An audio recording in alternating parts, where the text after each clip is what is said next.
Good morning.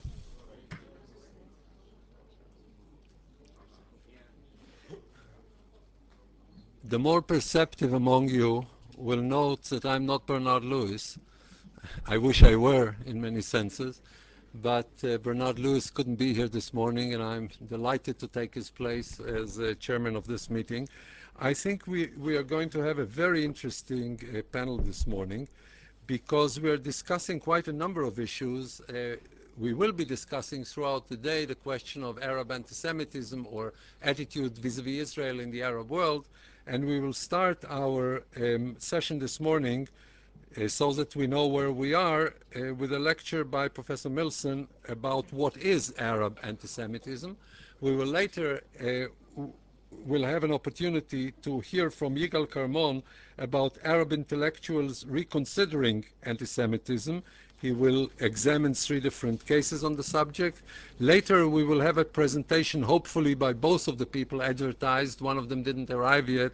Mr. Dajani, Dr. Dajani did not arrive yet, but we'll have Dr. Gadi Wolfsfeld and Mohammad Dajani speak to us about reflections of the other during the Second Intifada. And finally, Tamar Liebes will speak about distant suffering, global media, local conflict, and international public opinion. Let me start by introducing Professor Milson, and it's a special pleasure for me since we've known each other for so many years and I've learned so much from him.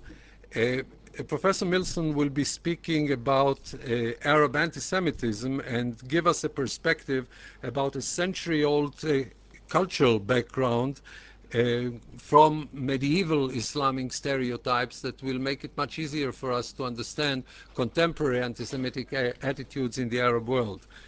Professor Milson was until recently the provost of the Rossberg International School here at the Hebrew University in Jerusalem. He's been a visiting fellow at a number of prestigious universities, including Harvard, Stanford, and Cambridge. He's been a visiting scholar at the Wilson Center in the United States. Also, he is now the academic advisor for MEMRI. This is an organization we will mention later when I introduce Yigal Carmon to you, with tremendous impact, I believe, on public awareness throughout the world on what is happening in the Arab world in general, and also the subject of our conference, the question of anti-Semitism. And he has written extensively. Of course, one of the most notable things that he's written is about the Egyptian author Naguib Mahfouz. Not only a scholar, also a practitioner. Menahem Milson was colonel at the IDF. He was the advisor on Arab affairs in the Israeli military government in the West Bank and Gaza, and later head of civil administration of Judea and Samaria. And all Israelis and many others throughout the world who were very deeply impressed by Sadat's visit to Jerusalem remember that it started with Menahem Milson's visit to Jerusalem, because he was his aide-de-camp when Sadat came to Jerusalem, and when the doors opened and the whole world wanted to see Sadat coming to Jerusalem, we saw Menahem Milson and Sadat coming to Jerusalem. I still remember that we were all very much impressed, and I'm sure we will be treated to a fascinating lecture. What is Arab anti-Semitism? Menahem Milson, the floor is yours.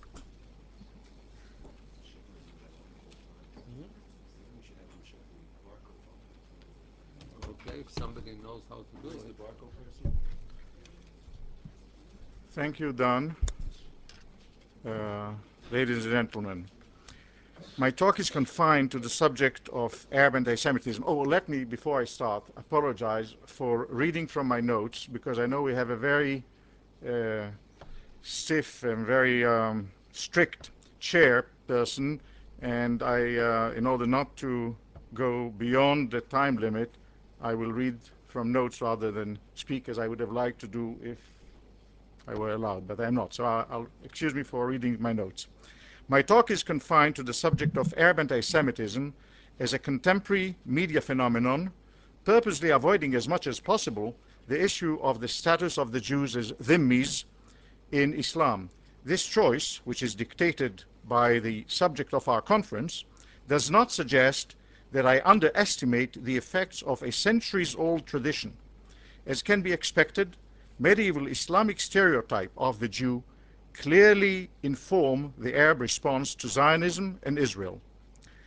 To illustrate this last point, I will call a most reliable witness, the great 14th century scholar Ibn Khaldun. In his famous Muqaddimah, the introduction to the study of history, in one of the less known chapters discussing the principles of education, Ibn Khaldun warns his readers against imposing severe discipline on the pupils and against resorting to physical punishments, because this is likely to damage their moral character. I quote, "Harsh measures in education break the spirit of children. It wipes out the virtues and produces bad qualities such as mendacity and deviousness," khubth in Arabic, unquote. The deleterious effect of severe restrictions and oppressive rule, maintains Ibn Khaldun, not only in individuals but also in groups. He states, this is clearly evidenced by the Jews, who are notorious everywhere for their base qualities and deviousness, unquote. This is an extremely instructive observation on the image of the Jews, especially so because it is adduced by Ibn Khaldun in relation to another issue. Ibn Khaldun in this chapter doesn't want to teach the reader something new about the Jews. Not at all. What he says here about the Jews is something that he assumes to be common knowledge.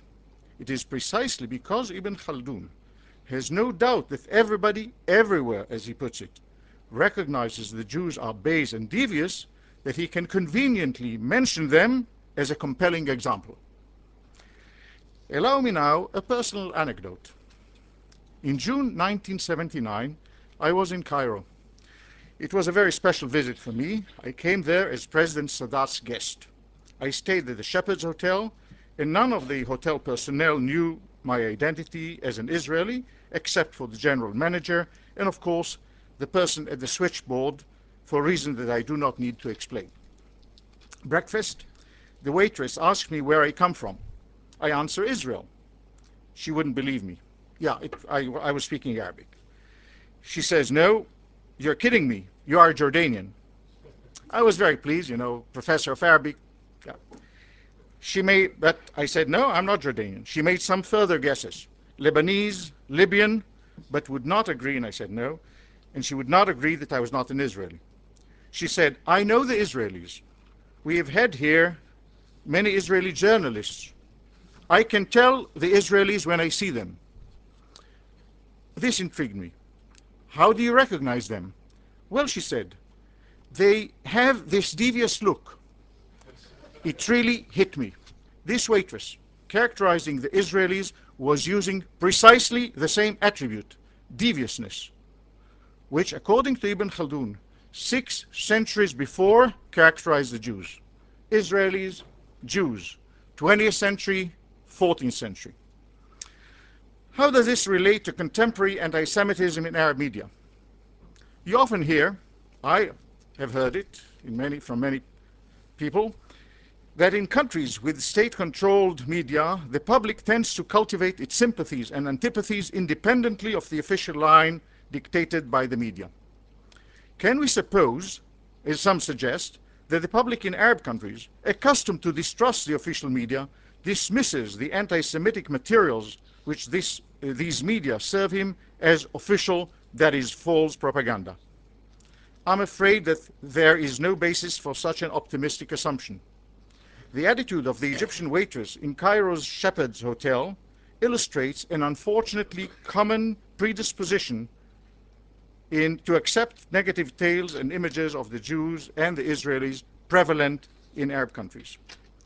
Arab anti-Semitism, as a modern political, ideological, and media phenomenon, correlates to the emergence of Zionism and the birth of Israel as a sovereign nation.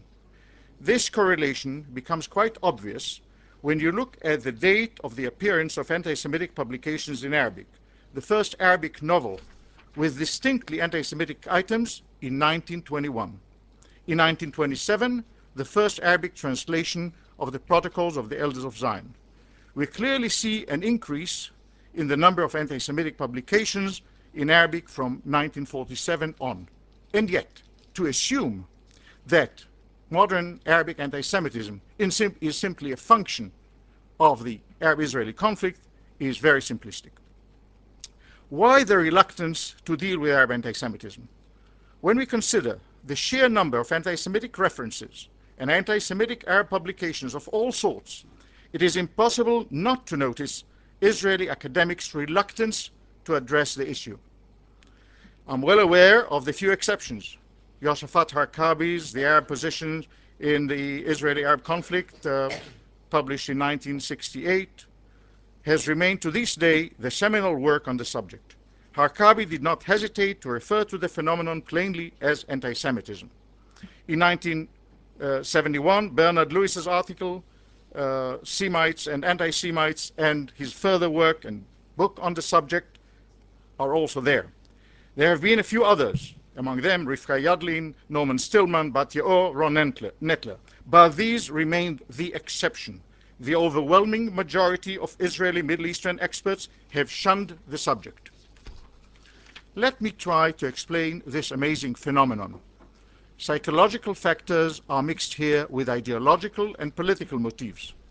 We must bear in mind that the entire Zionist enterprise was intended to solve the problem of anti-Semitism. Hence, the fact that the hatred which we thought we had escaped when we left Europe is endemic in the Middle East was something many people preferred to suppress or deny. There is perhaps another, more political motivation behind the unwillingness to deal with the Arab anti-Jewish attitudes. The fear that the exposure of anti-Semitic sentiment on the Arab side would reinforce political intransigence in Israel and play into the hands of those political groups which oppose any territorial compromise. I must admit that this concern is not without reason, or not totally without reason. However, those of us who favor, as I do, a compromise solution-oriented Israeli policy must recognize that shutting our eyes to Arab anti-Semitism is not only intellectually wrong, but politically counterproductive as well. We cannot afford not to observe anti-Semitism, and we must study it closely.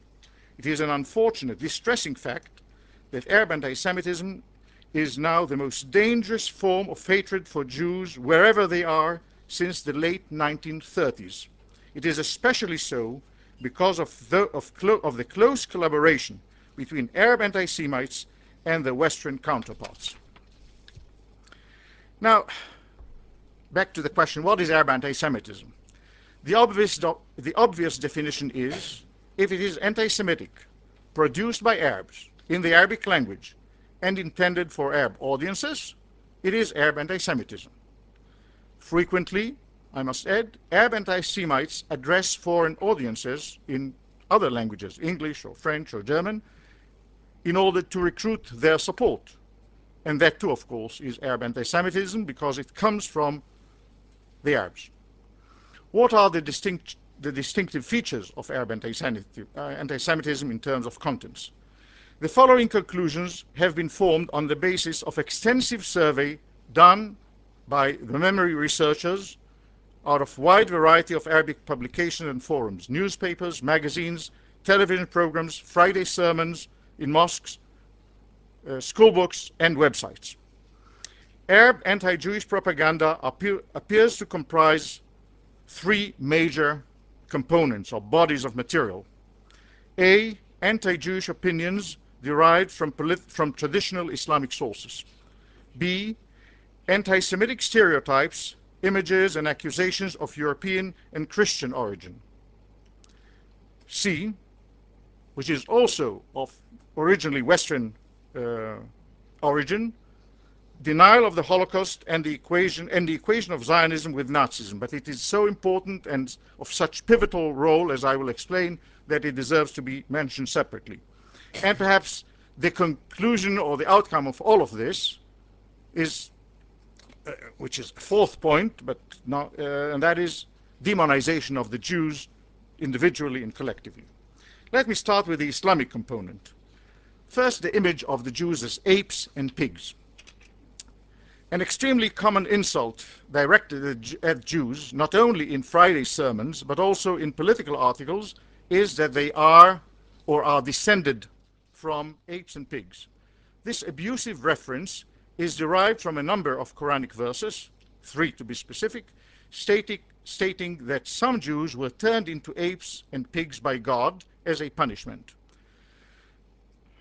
This insult should not be dismissed as a mere vulgar invective, nor should the belief that the Jews were transmogrified into apes, pigs, and other creatures be seen merely as a sign of primitive magical thinking.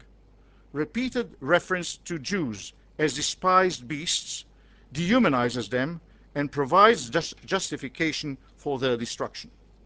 The following are just few chosen examples of the use made of this insult in a variety of forums.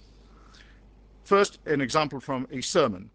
The Saudi Sheikh Abdurrahman al-Sudayis, Imam and preacher in the most important shrine in the world of Islam, the Kaaba Mosque in the Haram Mosque in Mecca, says, I quote, "Read history and you will understand that the Jews of yesterday are the evil fathers of the Jews of today, who are evil offspring, infidels, distorters of God's words, calf worshippers, prophet murderers, prophecy deniers, the scum of the human race, whom Allah cursed and turned into apes and pigs." This is, of course, the Quranic quotation. "These are the Jews, an ongoing continuum of deceit, obstinacy, licentiousness, evil, and corruption." Unquote. The image has pervaded also public consciousness, even that of children. In May 2002, the Saudi satellite television station of Iqra, which according to its website seeks, I quote, "to highlight aspects of Arab Islamic culture that inspire admiration, to highlight the true tolerant image of Islam and refute the accusations directed against it," unquote. On this channel, they interviewed a 3.5-year-old real Muslim girl. They asked her about the Jews. The little girl asked whether she liked the Jews, and she answered no. When asked why not, she said that the Jews were apes and pigs. "Who said this?" the moderator asks. The girl answered, "Our God." "Where did he say this?" "In the Quran." At the end of the interview, the moderator said with satisfaction, I quote, "No parents could wish for Allah to give them a more believing girl than she. May Allah bless her and both her father and mother." A columnist for an Egyptian paper writes in May 2000, describing the Israeli withdrawal from Lebanon. An example not from a specifically religious forum. A column, political column, writes in May 2000 as follows, I quote, "They fled with only the skin on their bodies like pigs flee. And why say like when they actually are pigs and apes," unquote. Another image of Islamic provenance is the tradition, a prophetic tradition, known as the promise of the stone and the tree. According to this tradition, Muhammad says, in the day of judgment, the Muslims will slaughter all the Jews. The Jews will be seeking refuge behind stones and trees, but the stone will cry, "O Muslim, O Abdullah, there is a Jew hiding behind me, come and kill him." The tree will call out, "O Abdullah, there is a Jew hiding behind me, come and kill him." This is used all over, in sermons, but not only in sermons. I can't give you examples because I'm pushed by my chair. But those of you who watched the Israeli news, MEMRI gave them an example of this used in last Friday in the Great Mosque of Baghdad, where the preacher not only says, he slightly changes to make it more vivid the words of Muhammad and says not, "O Muslim, come and kill him," "O Muslim, come and cut his head," and he exemplifies, brings a sword and shows how the heads of the Jews should be cut. I move to the other body of material, the Western elements. Arab anti-Semitism has adopted all of Europe's anti-Semitic myths, even those that Western anti-Semites have discarded as too primitive. The most obvious examples are the notorious blood libel, the Protocols of the Elders of Zion, and the charge, rather strange for Muslims, that the Jews killed Jesus. Blood libel is still current in the Arab and Muslim world and crops up even in the most important government newspapers. Some writers rehash and recycle these familiar accusations, putting a new twist on them, such as, for example, that Jews use human blood not only for matzah, but also for the filling of Humentaschen, the Purim Pastry, as we learned from the Saudi paper Al-Riyadh. Blood libel accusations in the Arab media are most commonly encountered in the context of criticism of Israel's actions against the Palestinians. One instance of this caused the Paris Supreme Court in August 2002 to subpoena Ibrahim Nafi', editor of the Egyptian daily Al-Ahram. Nafi was charged with incitement to anti-Semitism and racist violence for having permitted the publication of an article entitled "Jewish Matzah is Made from Arab Blood." This was published in October 2000. This incident will be discussed, I know, in the next paper, so I won't elaborate on this.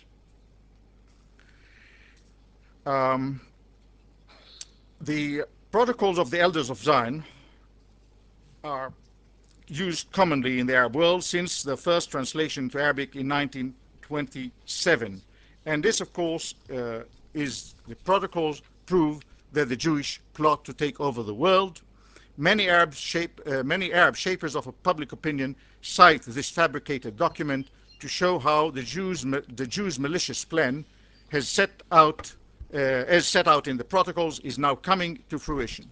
The Jews are accused of using devious methods for accomplishing their goals, controlling the economy and the media, corrupting morals, and encouraging international and internal conflict. When the protocols are mentioned in the Arab media, they are referred to as unquestionably authentic.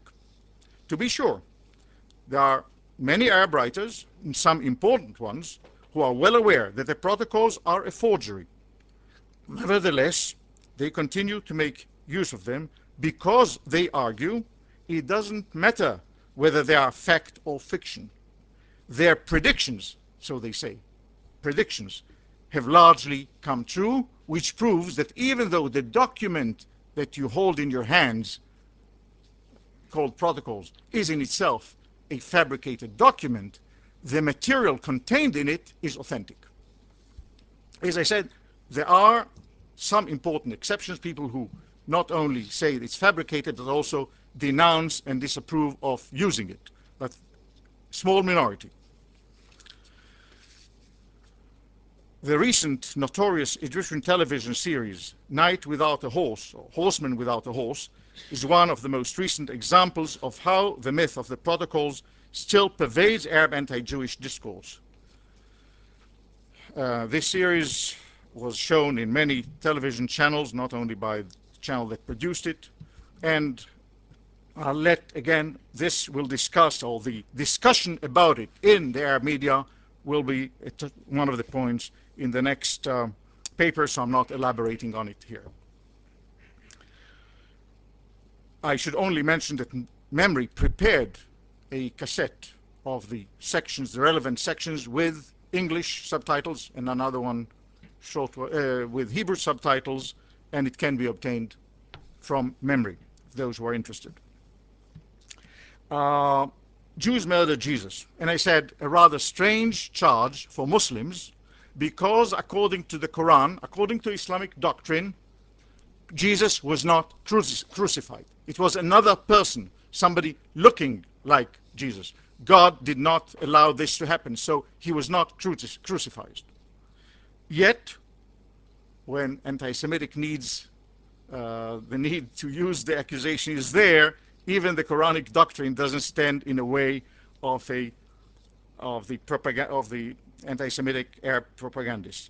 An example of that would be Arafat's advisor Bassam Abu Sharif, who in the Saudi paper Asharq al-Awsat is referring to the statue of the Virgin Mary damaged by Israeli fire during the siege of the Church of the Nativity in Bethlehem, writes, I quote, "The sad smile of the Virgin Mary as she shields her son, the Messiah, did not prevent the soldiers of Israeli occupation from taking up positions to shoot at the face of this Palestinian angel," that is Jesus, and the Palestinian angel Jesus, "and murder the smile, so as to murder what they hadn't managed to murder throughout 2,000 years. In Bethlehem, a new crime was committed. This, of course, was a failed attempt to murder peace, love, and tolerance, just as their forefathers tried to murder the prophetic message when they hammered their nails and iron stakes through the body of the Messiah into the wooden cross." This is in the London Arabic paper Sharq al-Awsat, March 2002. I come now to what I consider to be, and not only I, many realize, is a pivotal point in modern Arab anti-Semitism, and that is the Holocaust denial and the equation Zionism is Nazism. This is a very common trend in all of the Arab anti-Zionist, anti-Jewish, anti-Israeli writing to equate Zionism with Nazism. They point out the ostensible similarity between the two movements, Zionism and Nazism, with regard to racism. They claim that just as the Nazis believed in the superiority of the Aryan race, the Zionists believe in a chosen people, that is the Jews. And then they follow, not surprisingly therefore, both movements, Nazis and Zionists, espouse military expansionism. Another claim is that the Zionists collaborated with the Nazis to annihilate the Jewish people. Since the Zionists, they argue, considered Palestine the only appropriate destination for the Jewish immigration, they refrained purposely from engaging in humanitarian efforts to rescue Jews.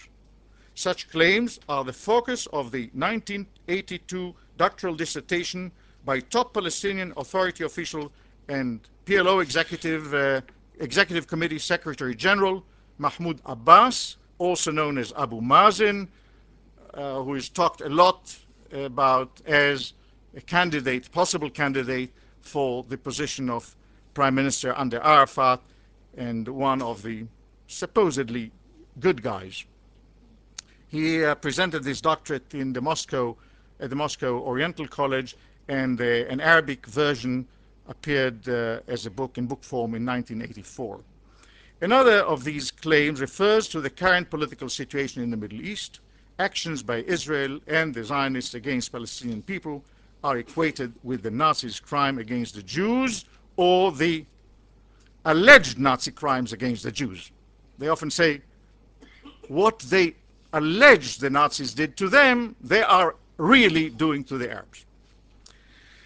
Now, the political significance, I think, is obvious, but let me tell you how I see it. No Holocaust means no German or European guilt towards the Jews. But conversely, it does mean European guilt towards the Arabs, because the Arabs supposedly had to pay for the alleged guilt of the Europe. If Jews are doing to the Palestinians what the Nazis allegedly did to the Jews, this means the Jews don't have now to be embarrassed or ashamed. On the contrary, they are free of guilt. So Arabs and Palestinians are absolving them from guilt. Therefore, Holocaust denial and the equation of Nazism with Zionism is the nexus, the strategic nexus, or the nexus in the strategic alliance of anti-Semitism, East and West. And the upshot of all this is obvious. The Jew is the evil demon behind everything bad that happens in the world. And just the recent example is, of course, the very common, ubiquitous accusation in our press of the Jews of being the perpetrators or behind the crime of the terrorist attacks of September 11, 2001. Well, what shall I tell you? This is not really a happy story. I wish I could easily deny it. but no makeup would help. I think the only proper treatment, which also can have some optimistic results, as I hope will be shown in the next paper, is precisely not to cover up, but to expose. Exposure is the first stage of the best treatment for anti-Semitism. Thank you.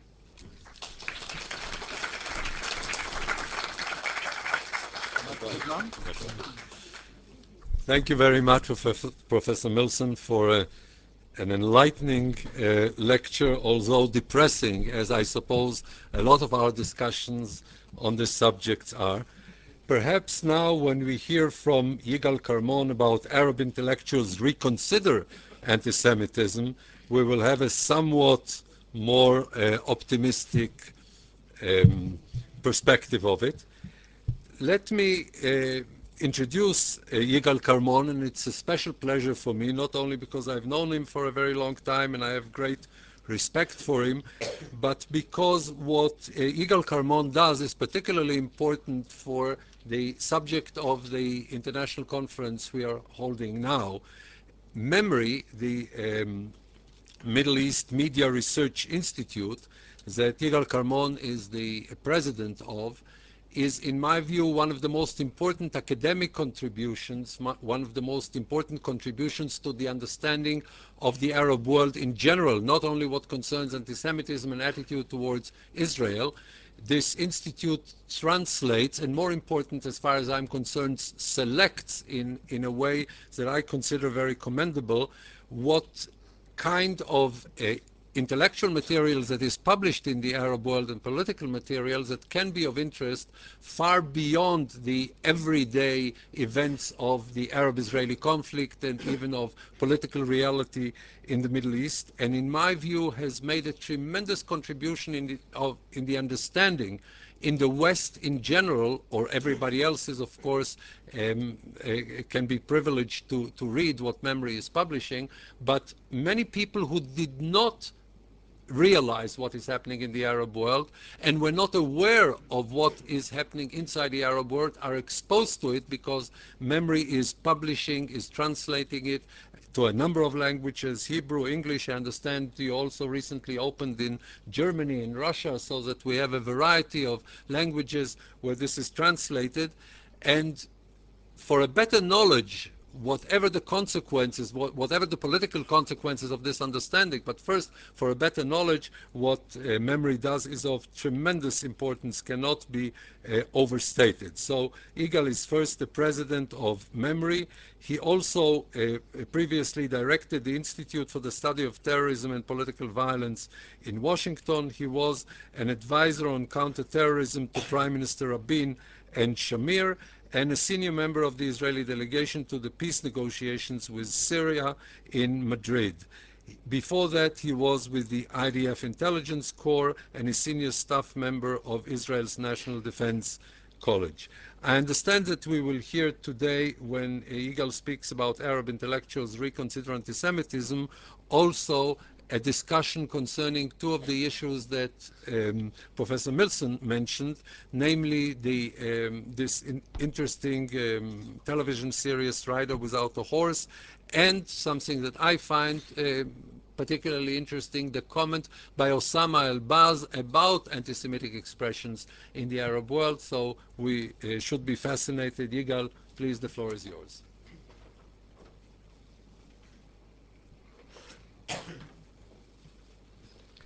Thank you.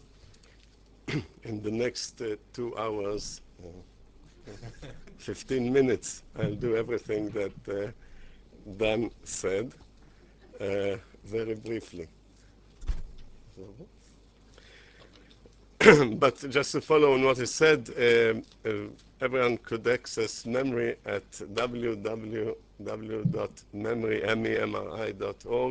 and subscription is free of charge. So everybody is invited to subscribe. So far the commercial. Crisis, struggles, instability have always been a catalyst for anti-Semitic phenomena. No wonder that the last wave of anti-Semitism came with the Al-Aqsa Intifada and reached a peak with the September 11 attacks. It is particularly noticeable now in the Arab world and in places in which there is a large Muslim presence, such as France and other places. In the past, anti-Semitic phenomena did not arouse serious critical reaction in the Arab world. For example, the conviction of French Holocaust denier Roger Garaudy in February 1998 enraged the Arab world, increased discussion of Holocaust denial, and escalated arguments over, quote, unquote, Jewish hegemony, Israel's racism that is worse than Nazi racism, as well as statements that Garaudy's struggle was jihad for the sake of humanity and for the sake of freedom of thought and freedom of expression. Only a few Arab intellectuals disassociated themselves from Garaudy's views, and even that very partially. The editor of Akhbar al-Adab weekly, Egyptian author Gamal el-Ritani, wrote, I quote, "Whether the number of Jewish Holocaust victims was 6 million or only 1,000, it's one and the same. We must not minimize Nazi cruelty towards humanity. There is no doubt that Garaudy is a great and courageous thinker, but I cannot defend him." Other intellectuals with reservations about Garaudy's views felt they needed to justify their support of him. Many compared Jewish suffering under the Nazis to Palestinian suffering caused by Israel. For example, writing about Garaudy and his trial, Palestinian journalist Majid Asqalani said, "While the Palestinians understand the dimensions and cruelty of the Holocaust caused to the Jews during World War II, they are incapable of finding justification for the Jews causing another Holocaust to the Palestinian people."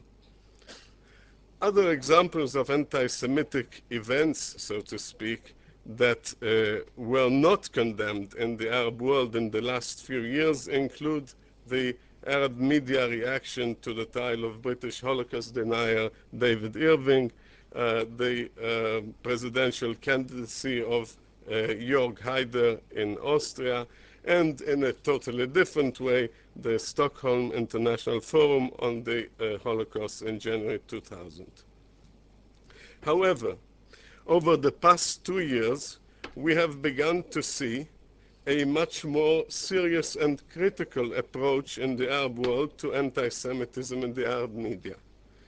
Following are 3 examples.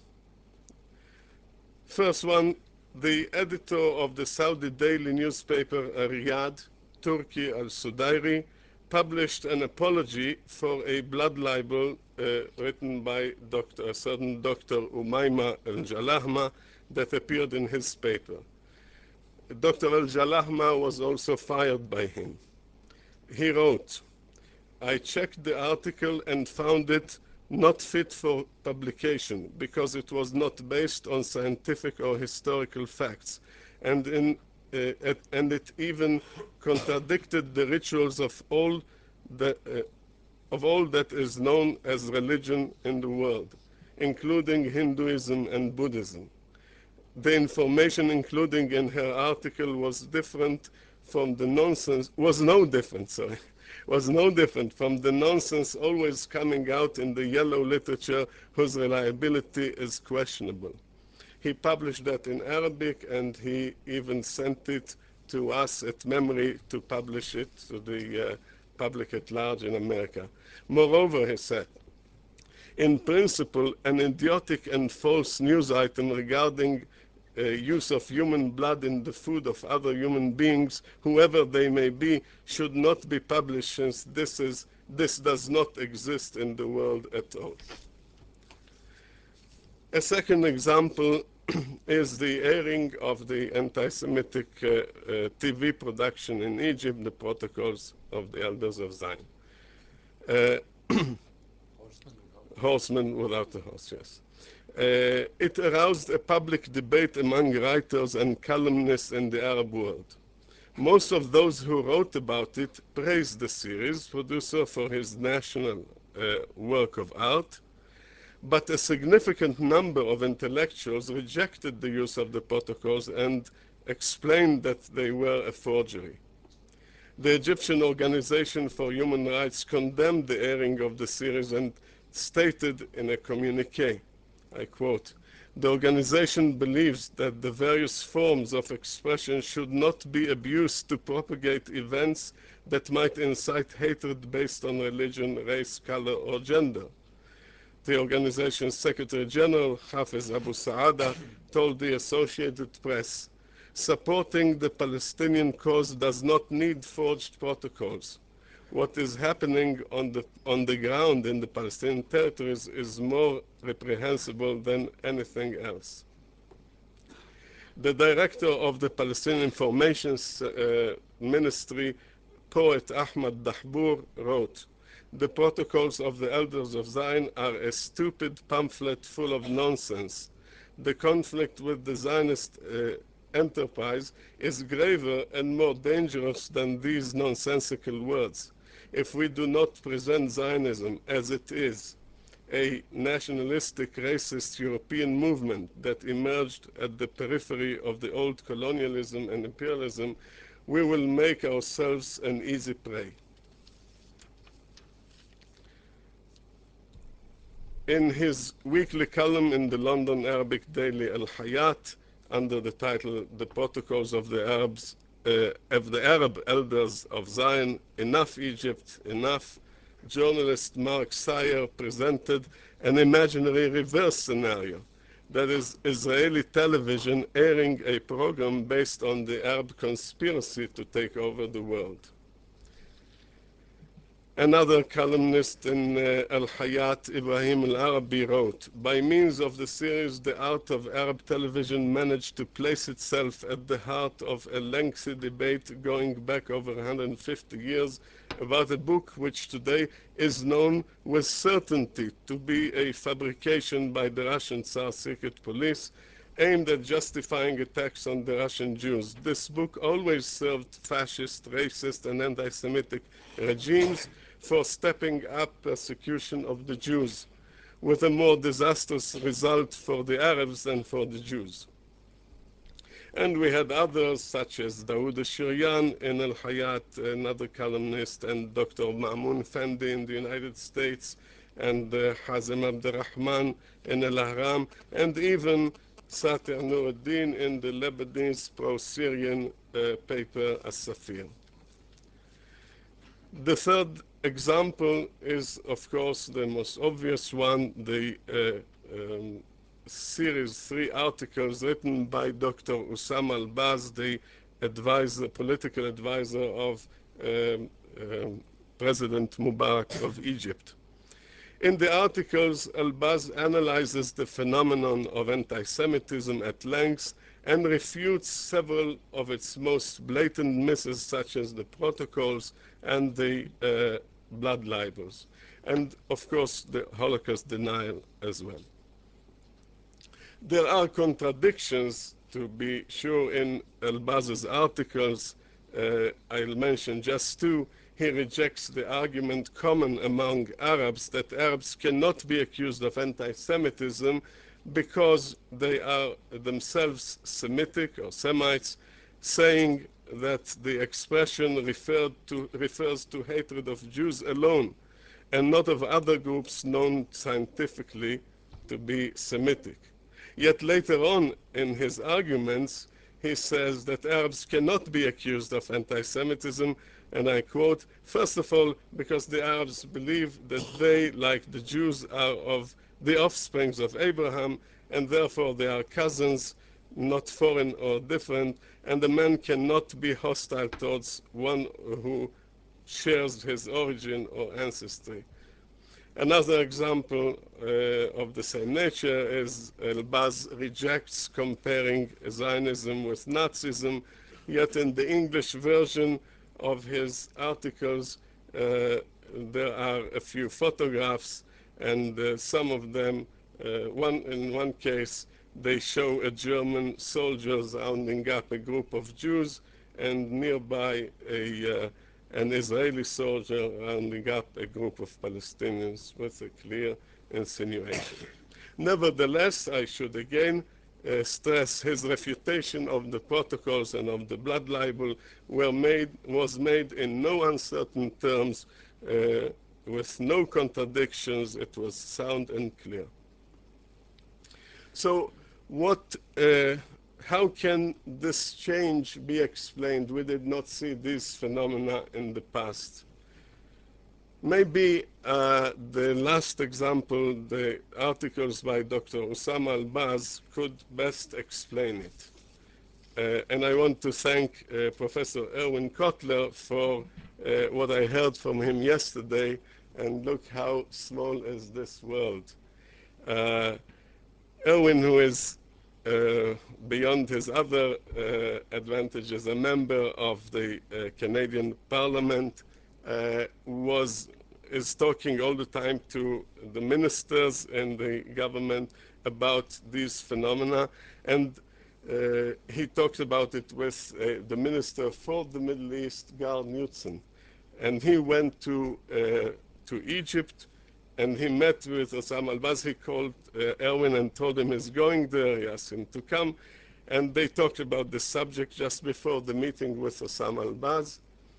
And Minister Gal Knudsen spoke with him and stressed the need to do something about it. Osama Al-Baz said, "What can we do? What should we do?" He said, "You have to write about it." And Osama Al-Baz said, "I will do it." And surely he did.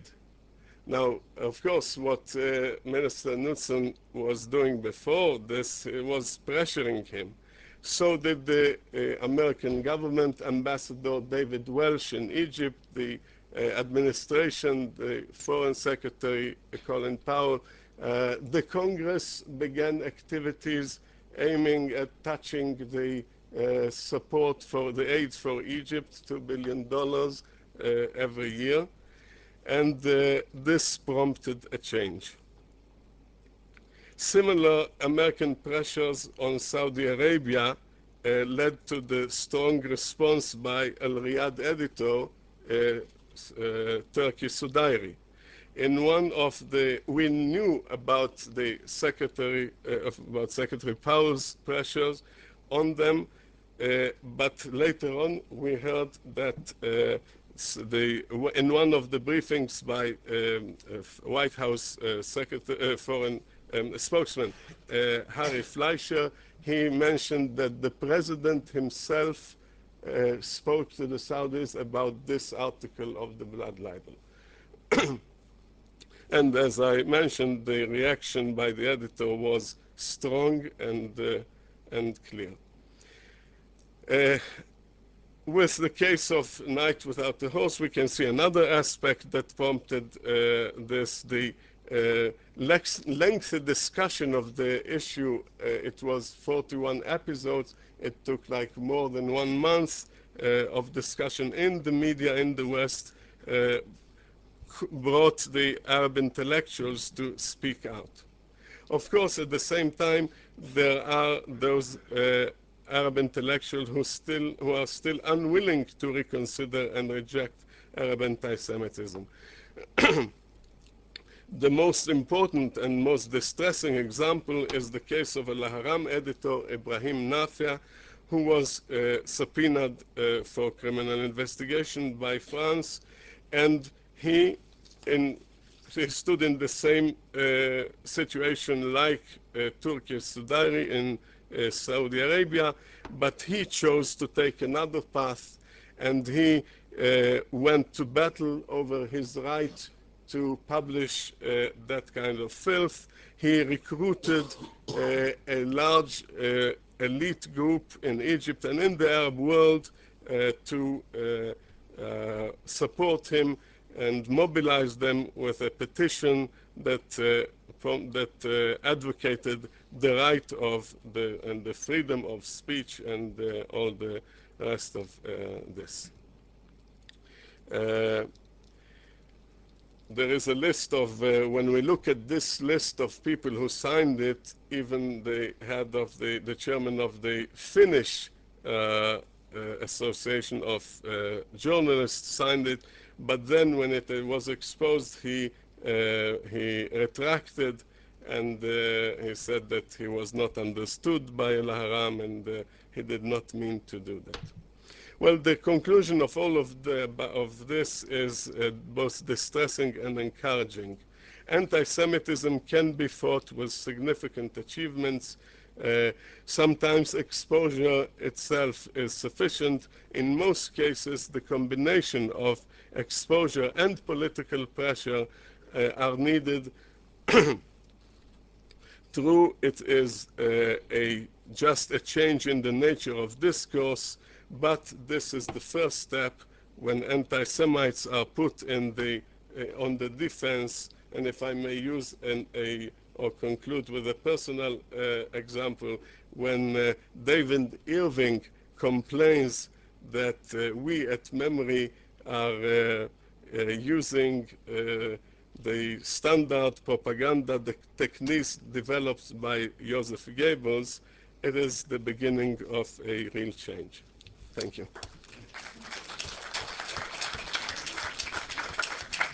Thank you very much, Yigal. We now have an interesting opportunity to look at a paper by two scholars that are discussing the two sides of the divide, reflections on the other during the Second Intifada, both in the Israeli and the Palestinian press. We have two people. Professor Mohammad Dajani is a director of American Studies Institute of the Al-Quds University. He holds 2 doctoral degrees, one from the University of South Carolina and the other one from the University of Texas, and he's published a lot in English and in Arabic, I suppose, on the subject.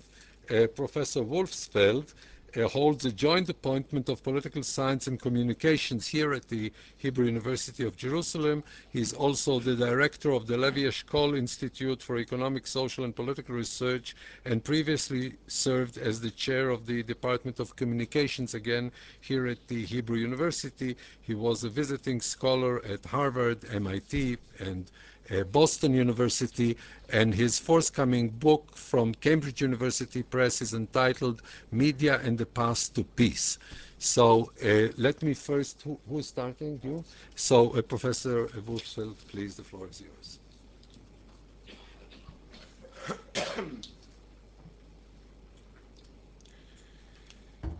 Maybe I'll just switch this here.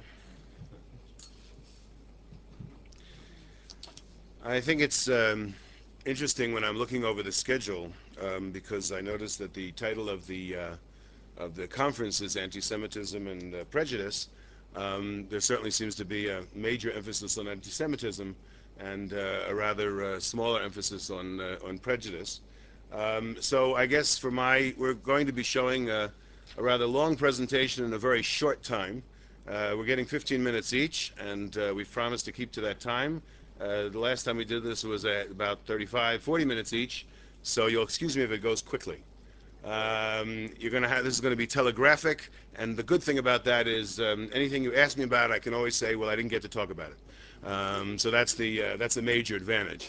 But I do have to give at least a brief theoretical introduction. I mean very brief, probably the most brief I've ever done, and just say something about the research about the role the media plays in war and what we know about this topic.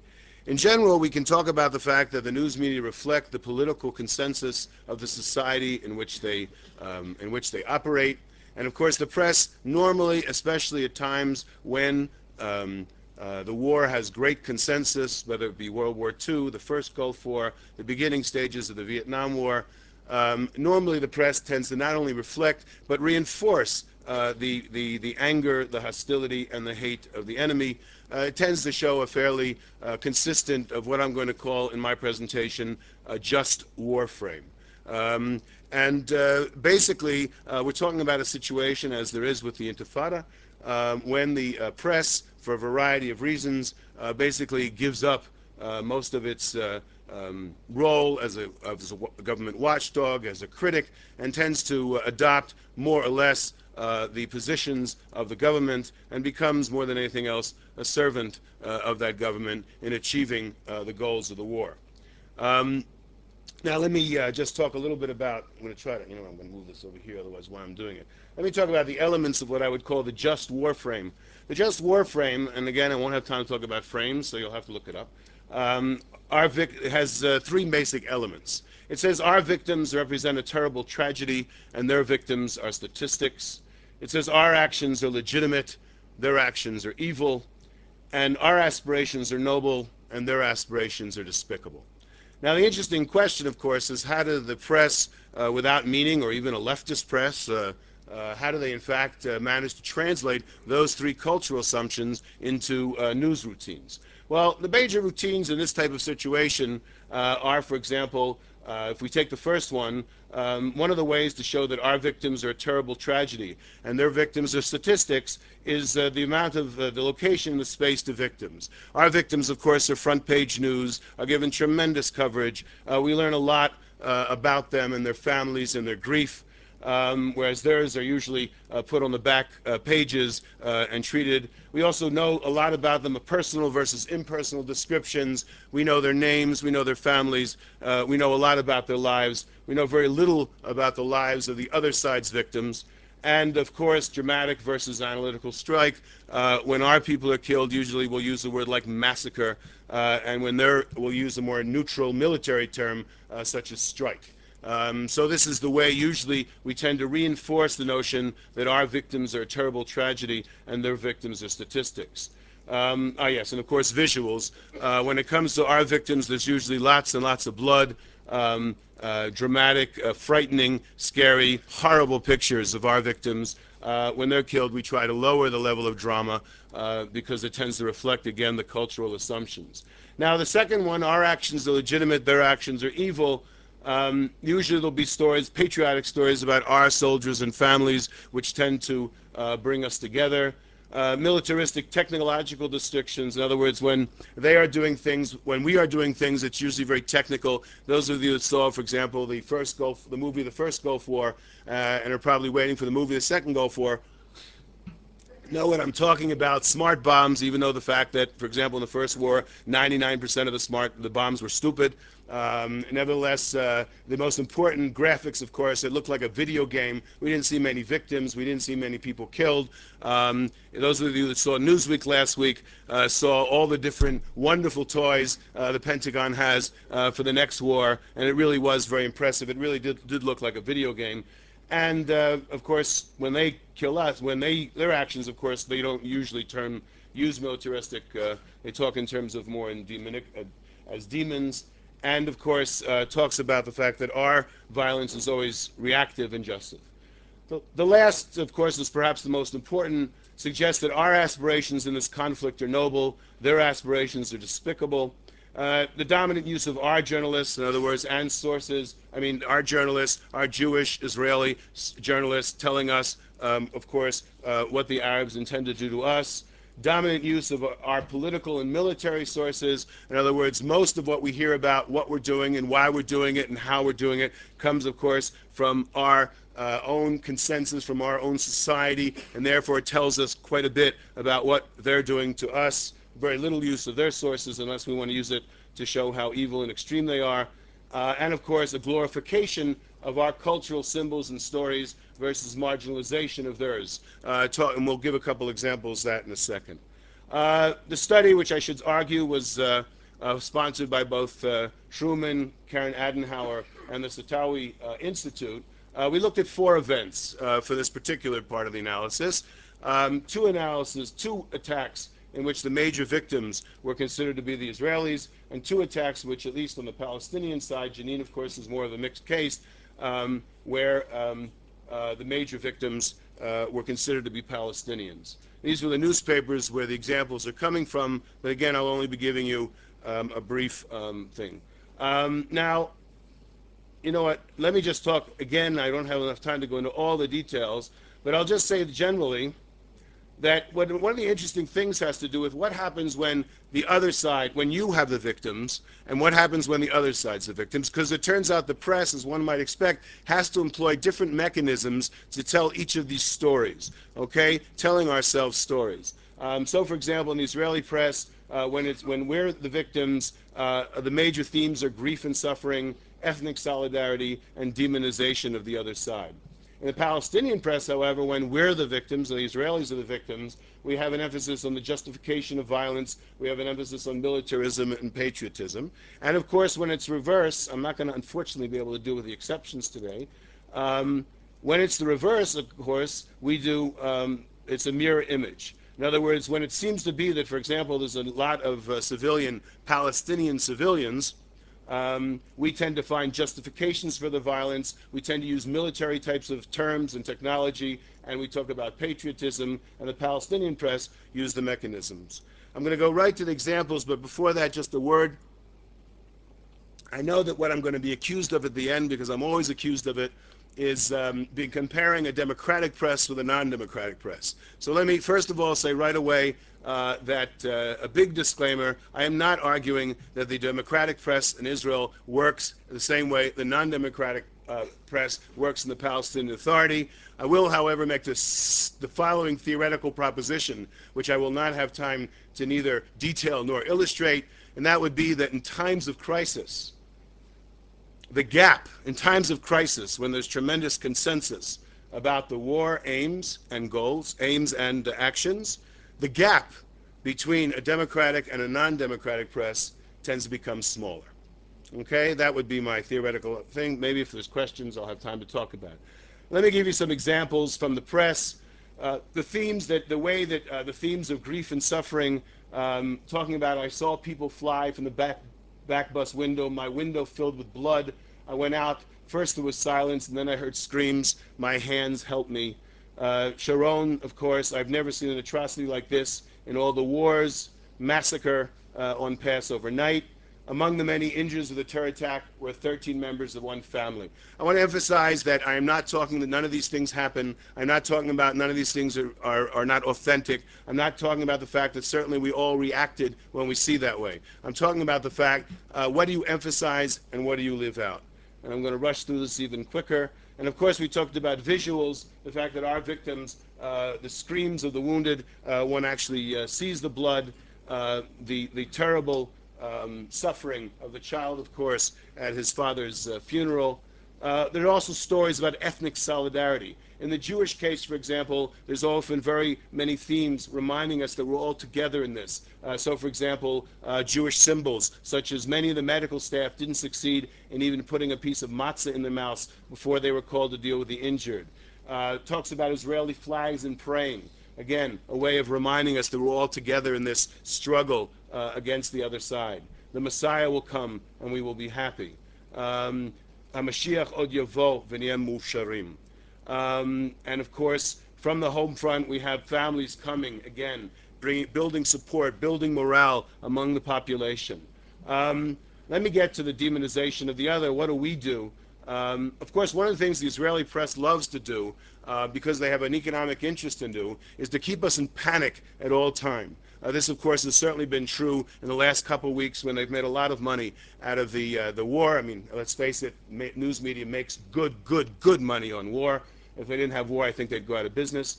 Think about if they had a report on peace all the time. Or think about the idea of someone getting an award for peace journalism. I mean, it's a little absurd.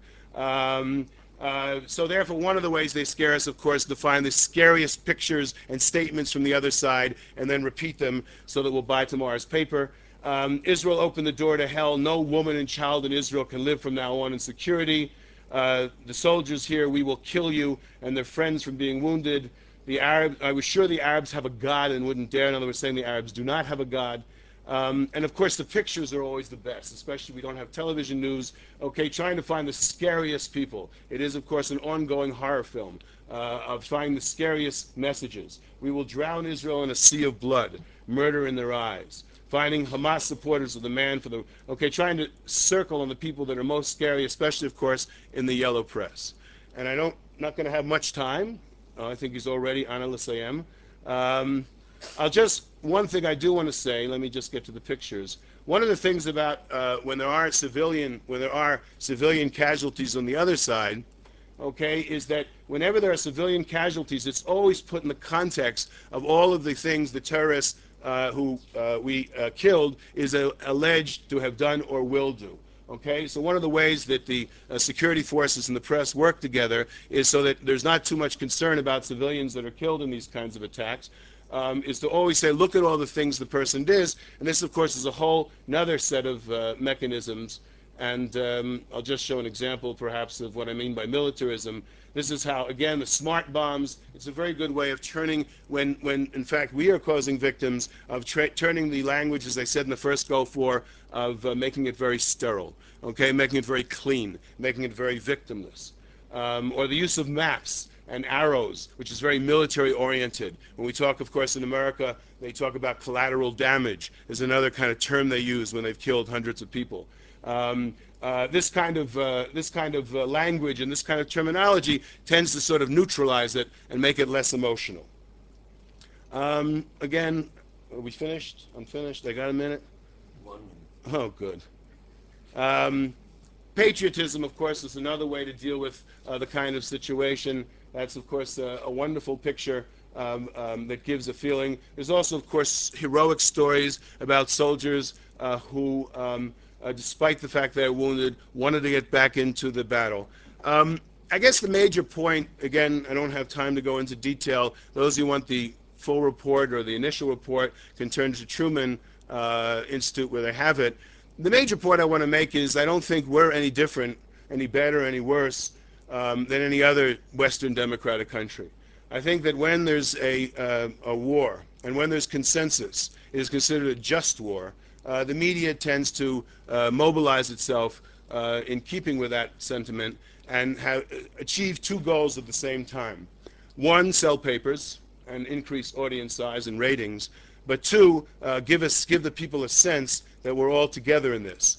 The problem, of course, is we looked for exceptions, and again, I won't have time to go into the exceptions. There are very few exceptions that suggest other storylines that are possible. That will only happen if, judging from previous wars, if there begins serious dissent at one point or another about either the war goals or the way the war is being carried out, then and only then will the media react and show perhaps competing frames to the present situation. Okay, I'm going to turn it over to my colleague, Professor Dajani.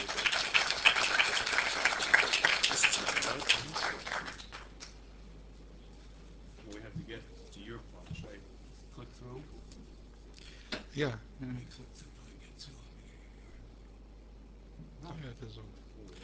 Actually, I'd like to thank you for inviting me to be here with you this morning.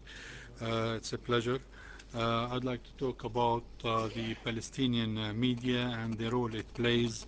And actually, I'm biased. I'm not objective. I want to look at it in terms of how it affects the peace process in its reporting. The power of the press is reflected in the people's description of the press as the fourth branch of government. And this description actually now in this information age is becoming much more powerful. Much of what we know, believe, or think is affected by the news we read. In the post-Oslo, pre-Al-Aqsa Intifada days, between September 1993 and September 2000, news coverage of the symptoms and causes of boiling potential conflict not only failed to prevent the outbreak of actual conflict, but may have accelerated it by widening the gap between the two people. Problems multiplied until the conflict exploded. In the post-Al-Aqsa Intifada days, the conflict approach to news coverage gave prominence to spreading violence. Violent news became headline news and conciliation news became no news. Palestinian press on high-profile events offered emotional reporting and biases. This is in line with a culture that exhibits little tolerance for the views of others and has a tradition of monopolizing the truth. With the conflict with Israel continuing to worsen, the major newspapers distributed in Palestinian territories, Al-Quds published in Jerusalem and Al-Ayyam published in Ramallah, became a valuable source of information for Palestinians thirsty for news about the latest developments. Both papers focused on the civilian casualties, physical damage, vast destruction to property and carnage that the Israeli onslaught caused to the Palestinian territories. But sorting facts from emotional reporting and extremism may prove difficult. Press coverage in general and the editorials in particular reflected a subjective look of how Palestinians viewed events. The news reporting, the essays and photos published in the Palestinian press aimed to bolster Palestinian views, to stir Arab reaction against Israel, and to drum international support for the Palestinian cause. News reporters, like politicians, find it hard to be objective. In general, Palestinian news coverage of the Israeli incursions of Jenin in particular and Al-Aqsa Intifada in general was found to be biased, emotionally charged, exaggerated, inconsistent, myopic, prejudiced, selective, sloppy, and nationalistic. No doubt, Palestinian biased news reporting was not done so deliberately or maliciously as much, but more due to highly emotional national fever and lack of highly professional, well-trained, qualified reporters and censorship on both sides. The Israeli censor on Al-Quds and the PNA and the editorial editor censor on the Palestinian side. Here we have a distraught public being injected with exaggerated, distorted information which had Sabra and Shatila massacres in hindsight. In covering Jenin camp news, the media reflected what people suspected and feared, not what actually was happening. I will go over some of the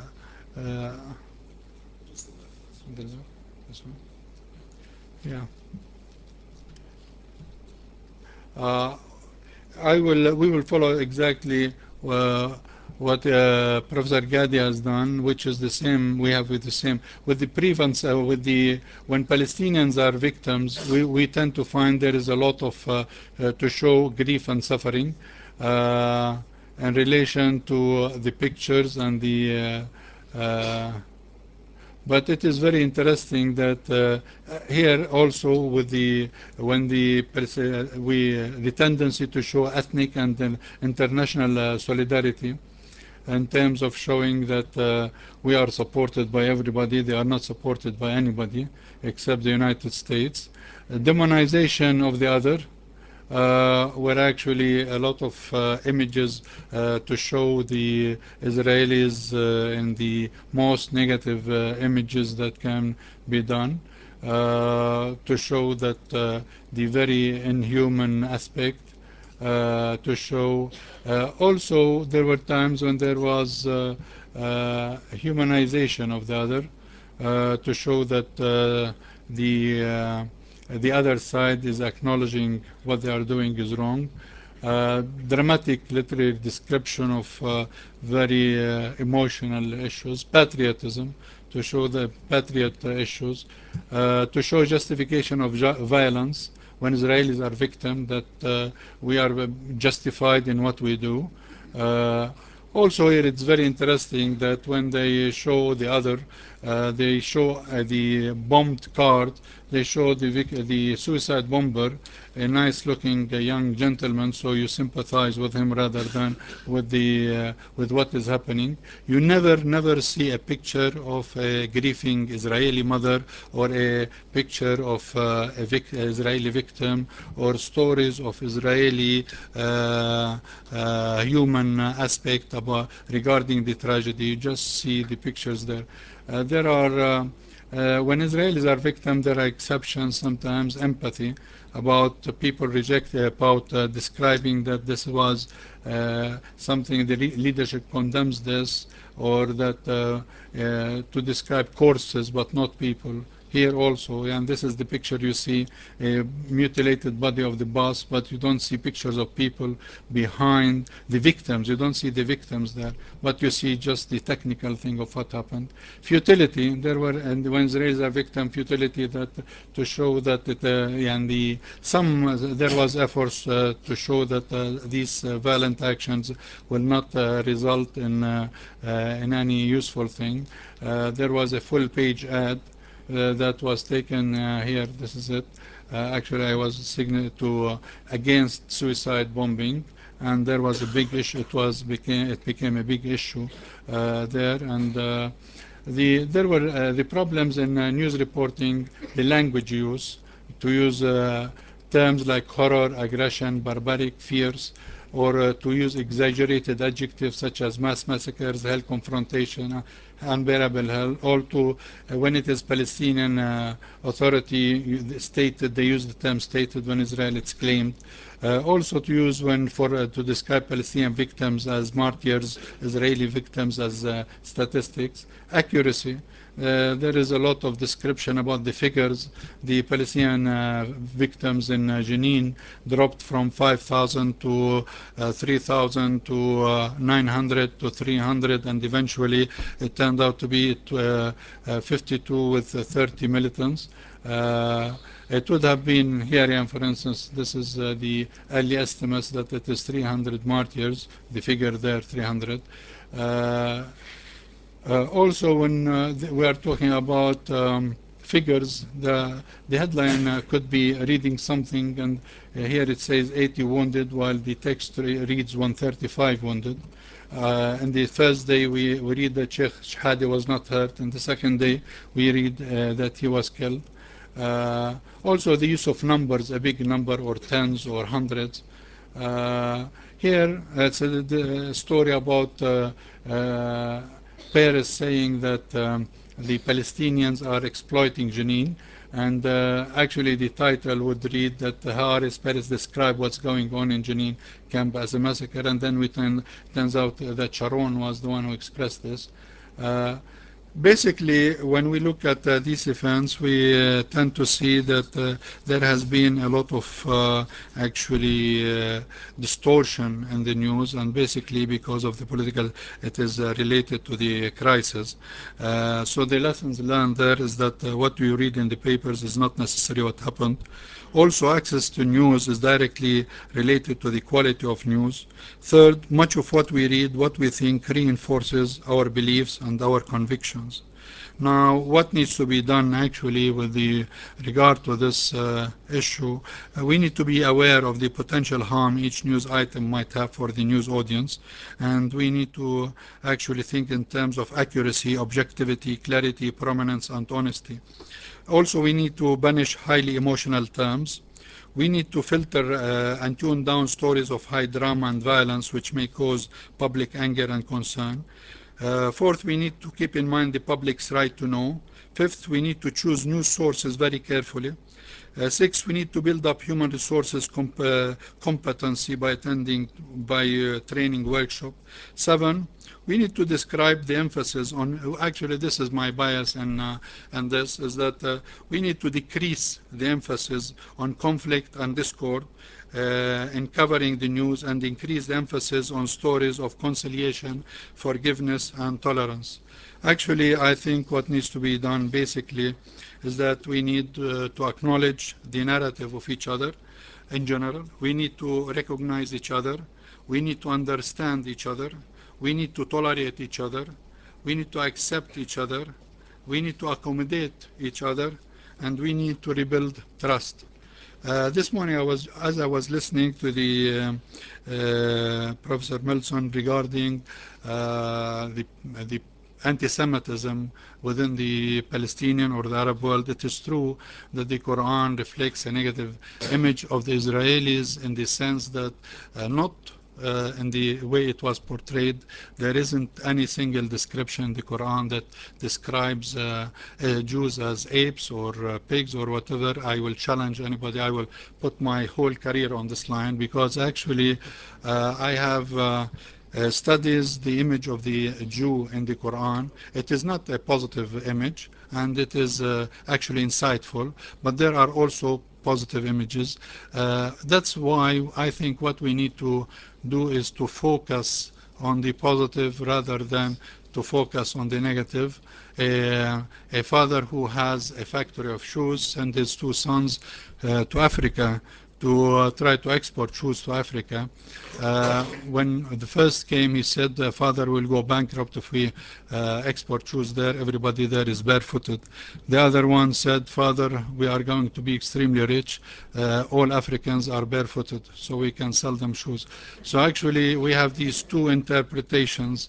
Also, I think that we should focus on, in terms of from the Jewish culture, in terms of tolerance, viewing the other. And actually, I like very much the Jewish folklore story of the rabbi to whom two Jews came with a festering problem. The first said his side of the story, and the rabbi said, you are right. And then the other one said his side of the story, and the rabbi said, you are right. And then after they left, the wife looked at him and said, but Rabbi, how can they both be right? And to her, he looked and said, you are also right. Actually, I use this story in my democratic classes and in my classes on democracy. And so I always use it and make the significant reflections. I'm sure that in the Arab writing there is so much anti-Semitism, so much hatred of the other, but also there are like what we heard this morning, there are the other side. So actually we can focus on conflict, and at the same time we can focus on conciliation. So my bias is that we should focus on conciliation and forgiveness and forgetfulness. Otherwise we will keep, the cycle of violence will keep on, and we will never get anywhere. Thank you very much.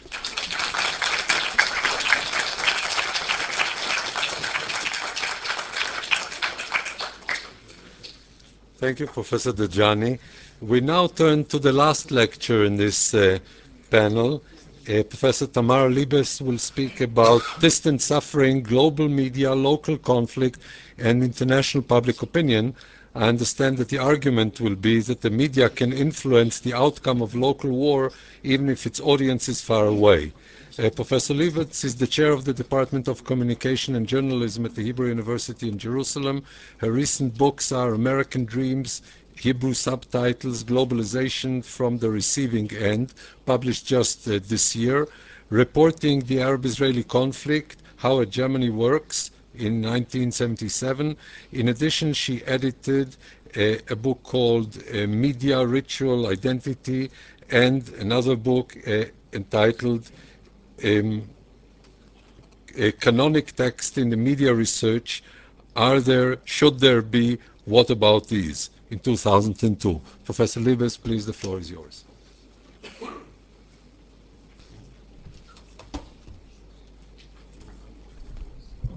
So I'm going to make an argument. לא שומעים. צריך להוריד את זה קצת. Okay.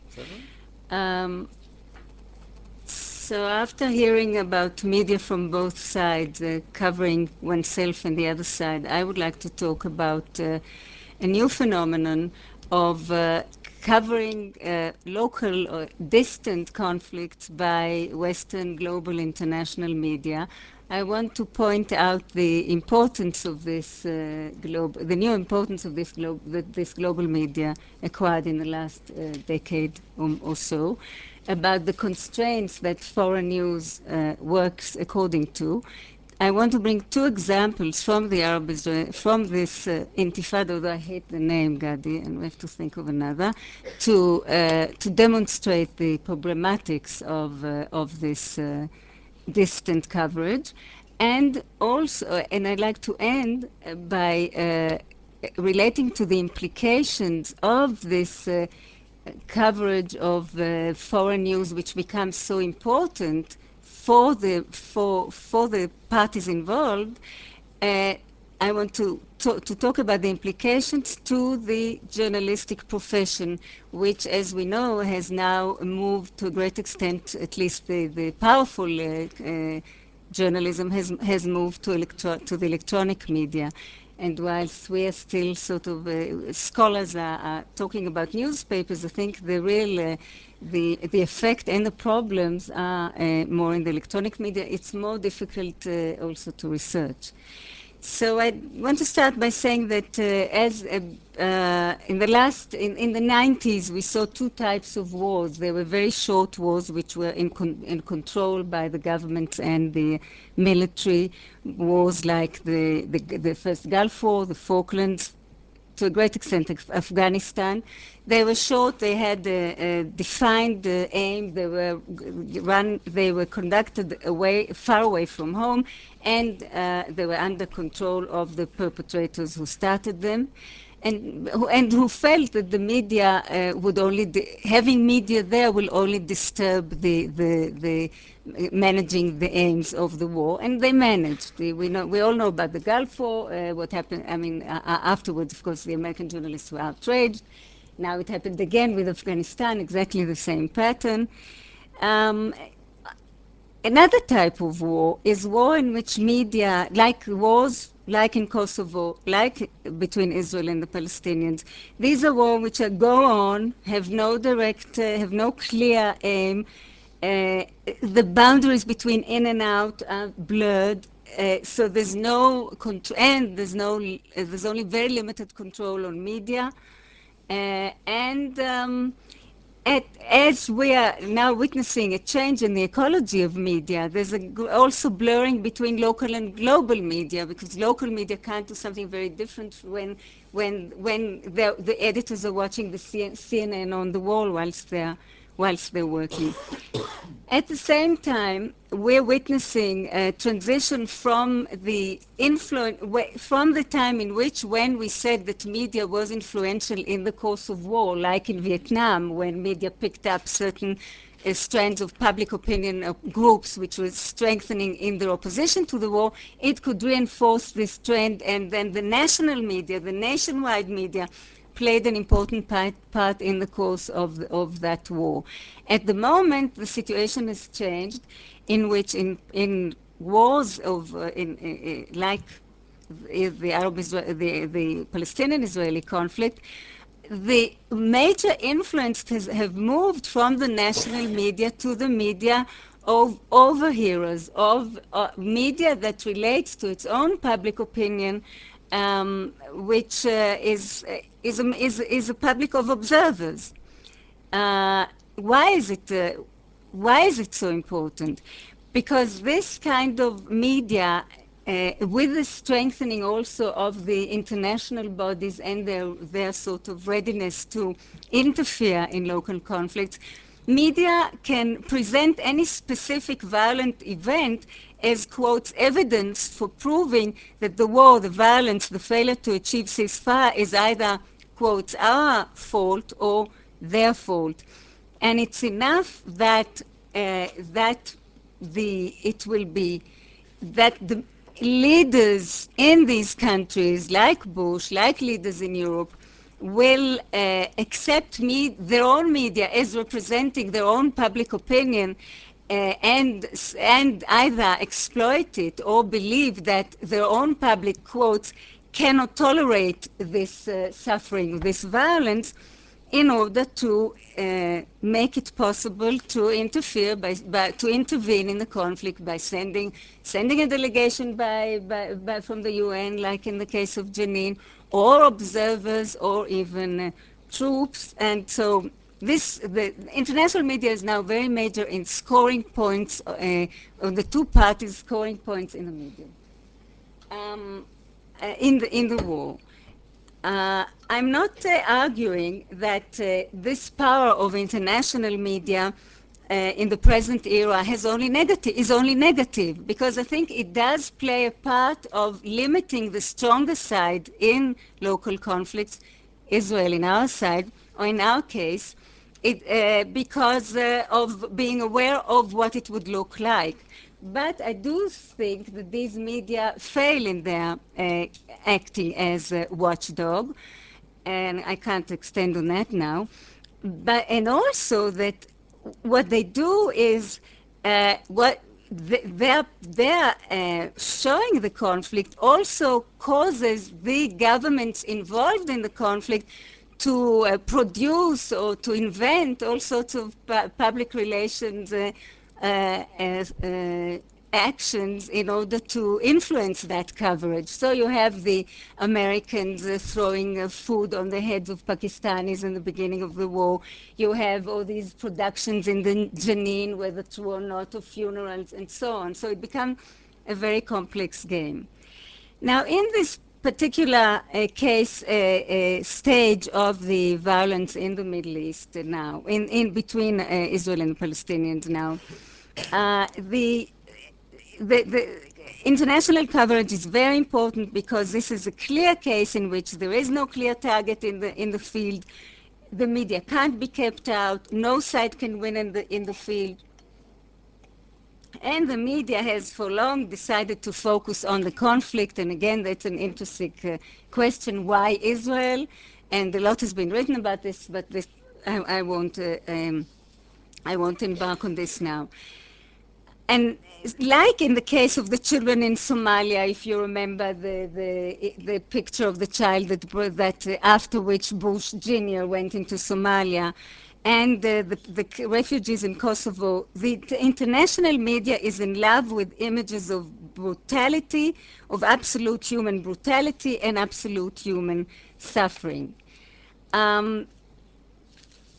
And here I have to mention Boltanski's theory based on Hannah Arendt's distinction between politics of pity or empathy versus politics of justice. And I say that because international media is based, and anyway, any television portrayal is based on personalized images, and much more so international media that has, in the coverage of distant conflicts, which has 15 seconds to show anything, the images is extremely important. In this kind of representation, this representation goes according to the politics of pity or empathy rather than the politics of justice, which of course is one reason why Israeli hasbara, which we keep asking why does it fail, doesn't have very much or any chance to succeed. The perception of justice means to put the suffering of the two sides to the test in a shared world so that the just could be recognized. Empathy, on the other hand, sees the suffering as a mass, although it's a personalized mass, of course, when the sufferer is, especially when the sufferer is regarded as victim, there's no way of bringing justice in the sense that you can compromise with justice within the boundaries of rhetorics only. What do I mean by saying that? Who would dream of saying that the residents of a certain hunger-stricken country got what they deserved? The answer is always negative, even if you can bring it up. According to the politics of empathy, the urgency of the action to bring about an end to the suffering overcomes the considerations of justice. Justice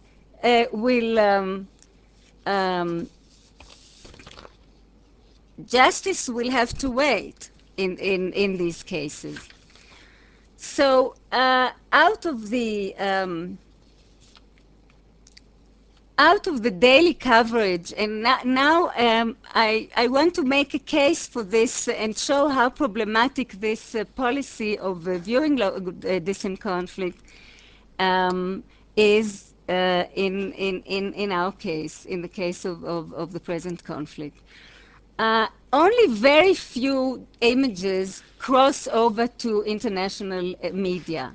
And the images who do cross are the ones who cause most empathy, most anxiety, and have the power to tell a story without explanations, without too much interpreting. Even if you say that that the cliche according to which one picture is worth a thousand words is mostly untrue. These are the cases in which pictures do have a particular effect.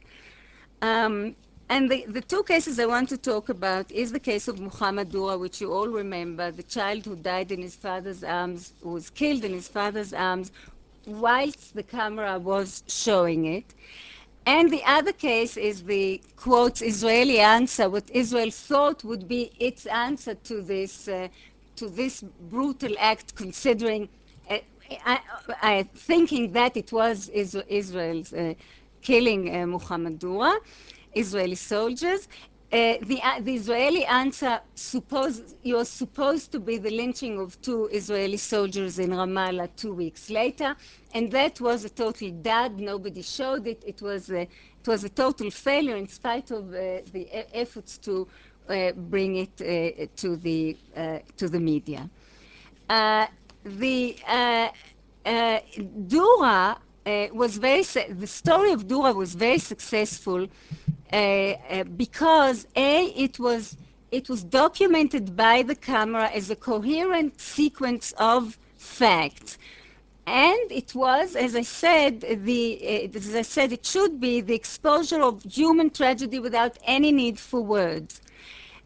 There's a tremendous advantage to documenting through the camera, because documentation through the camera, this analogic mediation, does not seem to be mediation at all. We see it as facts, as objective reality. That's the one thing. The second thing is it presents a live drama which creates a lot of identification and empathy. Now, the ones who are responsible for putting it into context are the anchors, the reporters, and the viewers who bring whatever experiences in life and in their own texts they know in order to understand it. Now, usually these two correspond, the storytellers and the audiences, as the storytellers are trying to fit the story to the audiences, to the implied reader in terms of literary theory.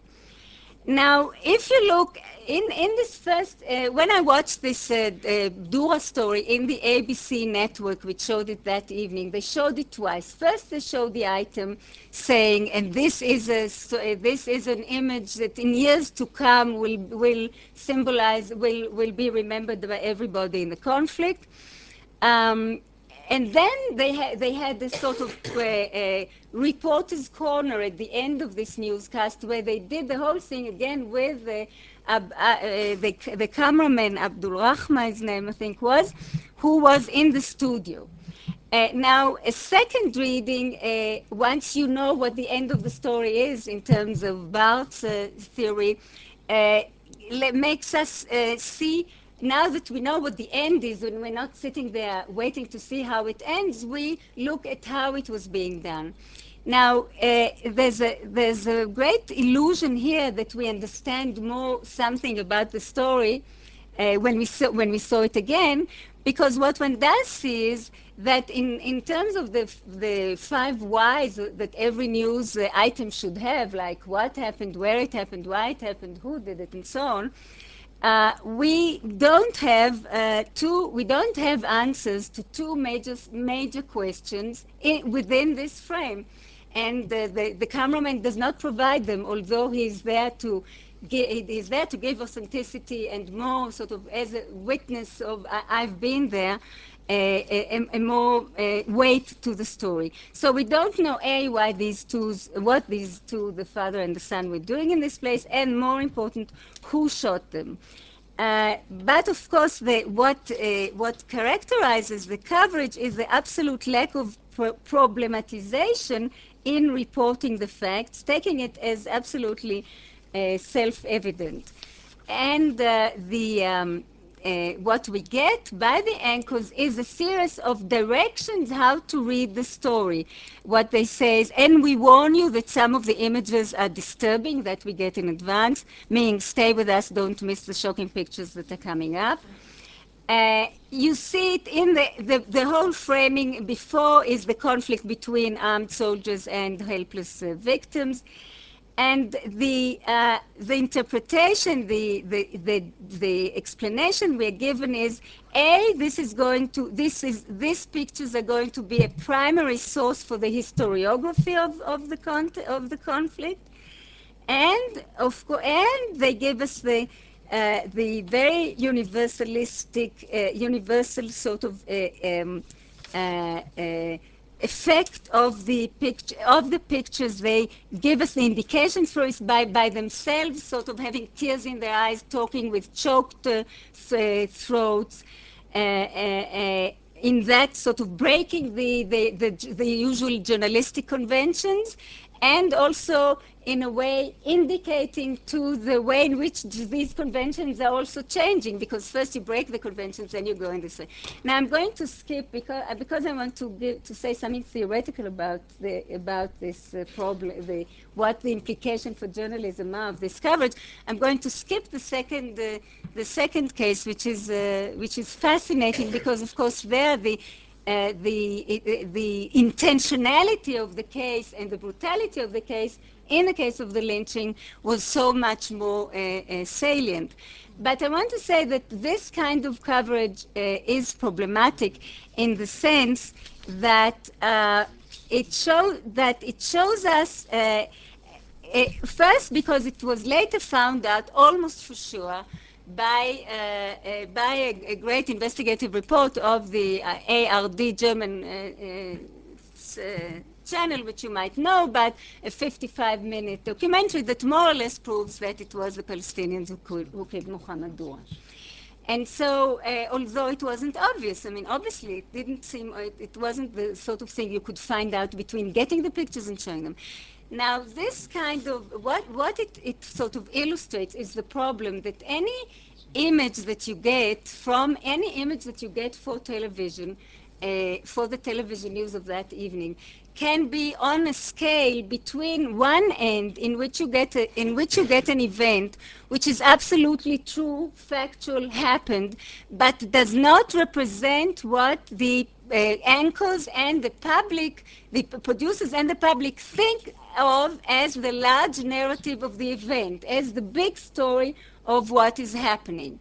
At the other end of the range, you get a story which is not true, that didn't really happen as it seems to have happened by the image, but is an absolute representation of the large narrative, the narrative vidal, as seen as understood by the viewers and by the editors. Now, what do you do? In a way, you can say that it's legitimate to show the representative image, which didn't happen, in the sense that, I mean, you have so little time, and also, I mean, I want to mention here the story of a reporter who got the Pulitzer Prize in the States some years ago for showing a child in the ghetto in order to illustrate the drugs problem in the ghetto. Now, the Pulitzer was taken away from her when it was found out that the child did not exist. Now, her defense was that although the child did not exist, it did more than any real child illustrate, was the best, most authentic representation of the drug problem in the ghetto, which is, of course, part of the problem of television always showing things as personalized images. One reason for which it's much more problematic than the printed press that you're talking about. But what the answer is, the answer is nevertheless, has to be the conservative answer, which I have to give, which is that journalists still have to, I mean, they didn't give her back the Pulitzer Prize. Yeah, she didn't get it back for this argument. And the reason is that if you keep looking for something that reconfirms the way in which you see things, you'll never get to see any changes, and you'll get further and further away maybe from reality as it is. And in fact, trying to do all these procedures, good old procedures that journalists used to do, like cross-checking, like editing, were made exactly for that. And on this, their credibility, the professional credibility status is based. They're saying we are trying to give you the true story. And I think in terms of distant media, who has to report very, very shortly on events which are not really relevant for its public, in an increasingly commercial media environment which constantly blurs a sort of voyeurism, entertainment, all that, with the professional journalism, we're in trouble. Thank you.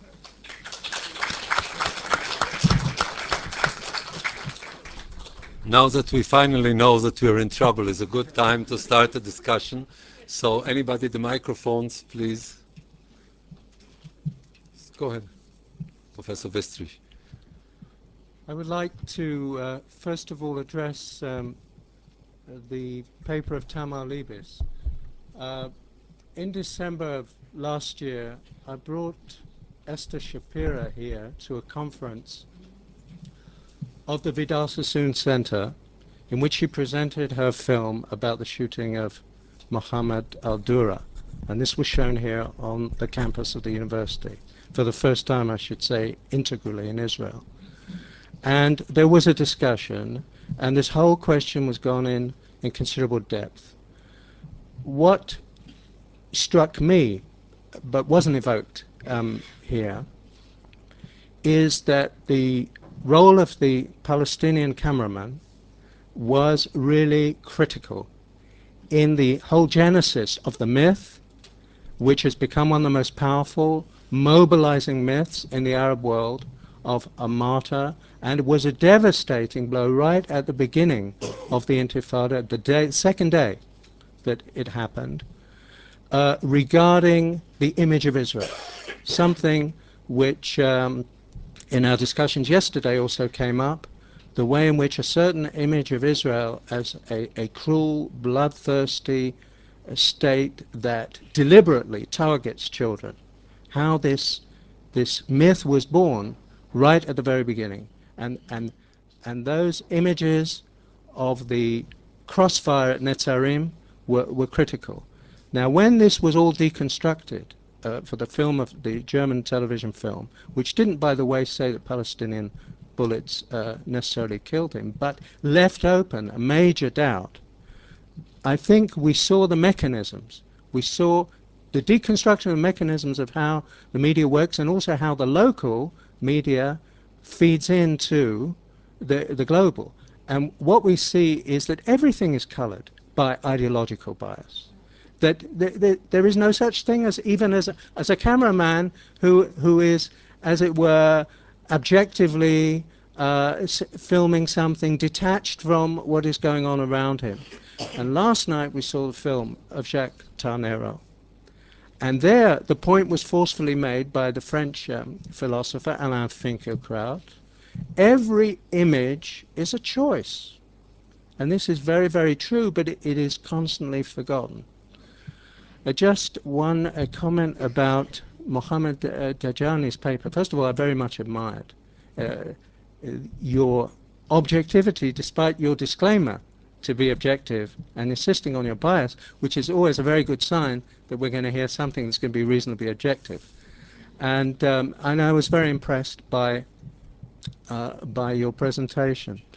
One point at the end, however, while I sympathized with your call for more about the positive things and less about conflict and discord, in the real world, I think we have to recognize, Professor Milson said, when you're dealing with a social pathology like anti-Semitism, then I absolutely agree with his point, his conclusion. The only treatment is exposure. There is no way. So we need both. We need more of the positive stories that will lead to a greater recognition of the other, but we cannot and we must not avoid the realities of anti-Semitism and especially in the Middle East, because we won't get to the positive unless we deal with that first. Thank you. We'll take a number of questions more. Yes, please, go ahead.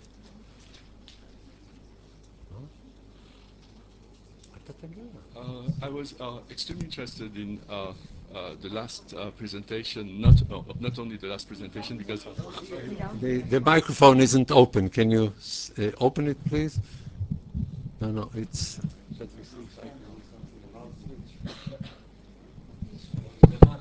it is. Okay. I was interested in many of the presentations, but I'm directly responding to the last one. Oh, my name is still Daniel Dayan. I was quite interested in the issue of Baudrillard, which was raised by what Tamar Liebes said, in that the type of discourse she describes belongs to a very interesting status, which is neither reality nor unreality, in that we are entirely into the domain of simulacra. I think that what Baudrillard described was simulacra, and what he did himself when he tried to say that, for example, Ben Laden bombing had no meaning in themselves, that they were asymbolic, and he would provide the symbolics of the bombings. What he did fitted performatively with his theory of simulacra, in that he was doing karaoke. So on one hand, you have karaoke is a Japanese genre which consists in singing on the music of others. What I think is quite important in what you said relates to a discussion that took place yesterday, where a number of people, mostly from Europe, were describing the enormous importance of this simulacra and the way in which these simulacra were shaping the world public sphere.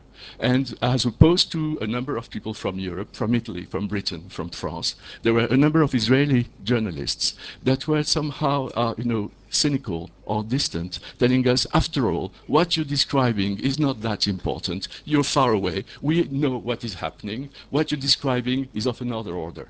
I would say, yes, they're right. What we are describing is of another order. But I think that in this situation, simulacra is as important as a number of realities. And I think there are two fights to be conducted. One has to be conducted here at the level of realities. Another fight has to be conducted as to the nature and the role and the importance taken by simulacra in the general public sphere. And I would like to finish on a question, which seems to me extremely interesting.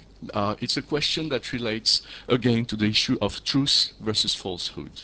I think that it's a very interesting postmodern, theme. But it seems from Professor Milson's description that it exists in other forms. I found the fact that this is not true, but still this is true because this is a prophecy, extremely sophisticated as a discourse, and in a way it bridges between a certain type of epistemology that was non-objective to another type of epistemology which is equally non-objective. And I think that what interests me in this regard is the way in which objectivity could be combated on so many fronts simultaneously.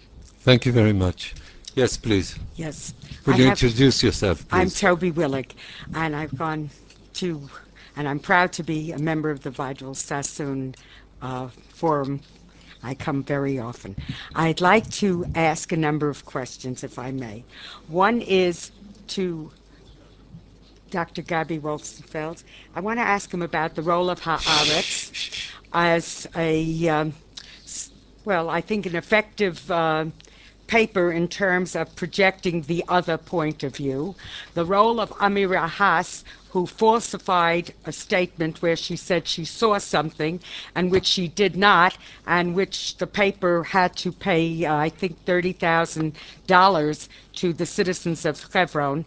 So that's one. The other is to Professor Dajani, who I'm so glad I had the privilege of hearing. I'm glad that there are intellectuals who signed the statement, but may I ask you, you want reconciliation, we should forget the past, which is all right, but I would like to hear if there are any statements coming from your group and from the Arab media which takes responsibility for the lynchings in Ramallah and apologizes, or the desecration of a holy place, Joseph's tomb. I mean, if we don't at least apologize, and if we don't at least start out with clearing a record, I think it's difficult to just forget because things linger in the head for some reason.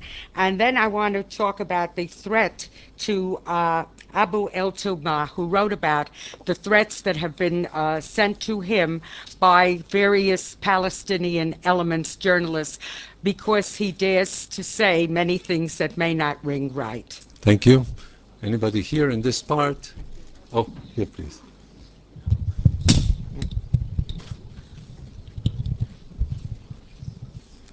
Please introduce yourself.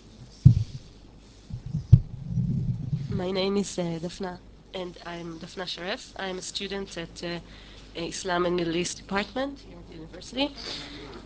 Please come closer to the microphone. My name is Dafna Sharef. I'm a PhD student in Islam and Middle Eastern Studies here at the Hebrew U. And I would like to comment on Professor Milson's That's better. Speech. I think that it's important to stress before this audience that I think that anti-Semitic phenomena in Arab countries and in Islamic countries are, in my opinion, new phenomena. It doesn't mean, because Professor Milson said in the beginning of his speech that he thinks that anti-Semitic roots exist in medieval sources, Arabic and Islamic sources, and I disagree. I mean, I will explain myself. It does not mean that Muslim authors did not write against Jews before modern times. However, they also wrote against other minorities, such as Christians and the Zoroastrians. And I think it's very important to stress that Jews it's also important to stress that Jews in Islamic countries did not suffer the same kind of persecution as the Jews in Europe. That is a fact. I would also like to say that there was a discrimination against Jews in Islamic countries, but this discrimination did exist also against Christians and other minorities. And I think that it's not anti-Semitism, it's the way of Islam to say that he is superior to other religions. I believe that the hatred of Arabs and Muslims against Jews is mostly a result of dealing with Zionism, with the state of Israel, and with the territorial claims of Jews over a land that was for hundreds of years under Muslim governing. Thank you. And I would like Professor Milson to... Thank you. Shh. Yes, please. I'm Dr. Gilad.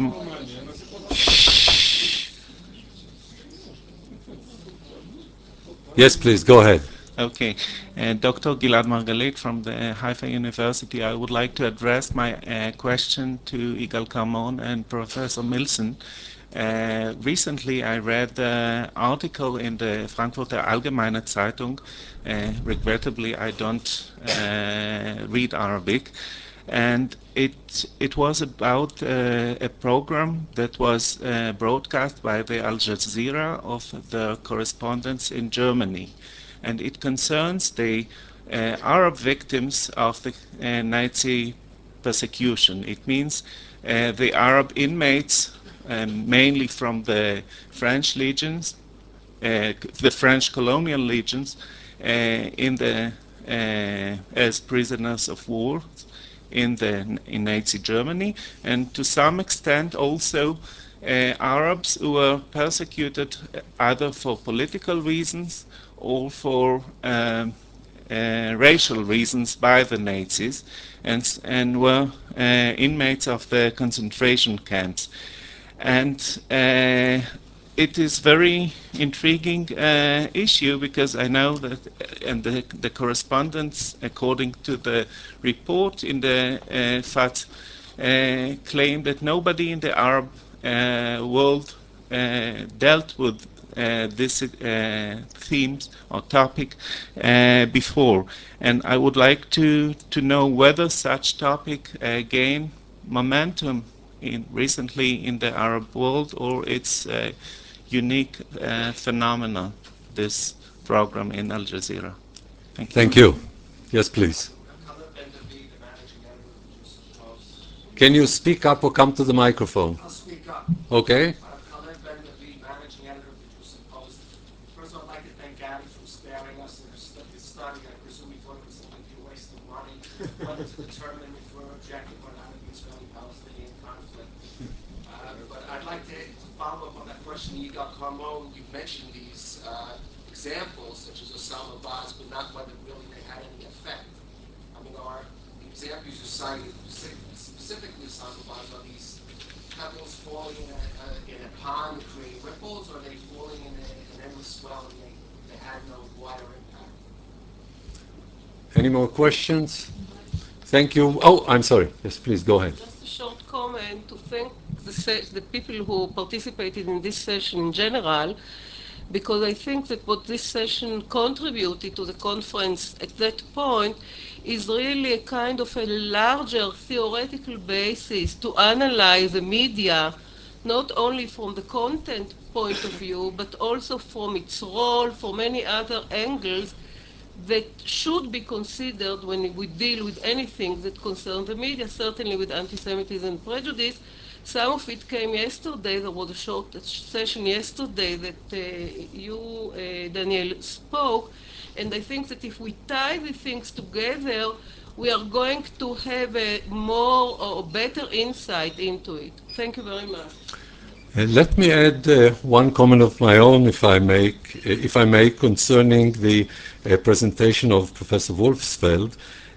You spoke about the Israeli media, and I'm quoting directly from your talk, as servant of the government. Now, if you look at what we've seen in public opinion polls, let's take, for example, what I think is the best because it's conducted every month for quite a number of years. I mean the peace index in Haaretz of Ephraim Yar and Tamar Herman.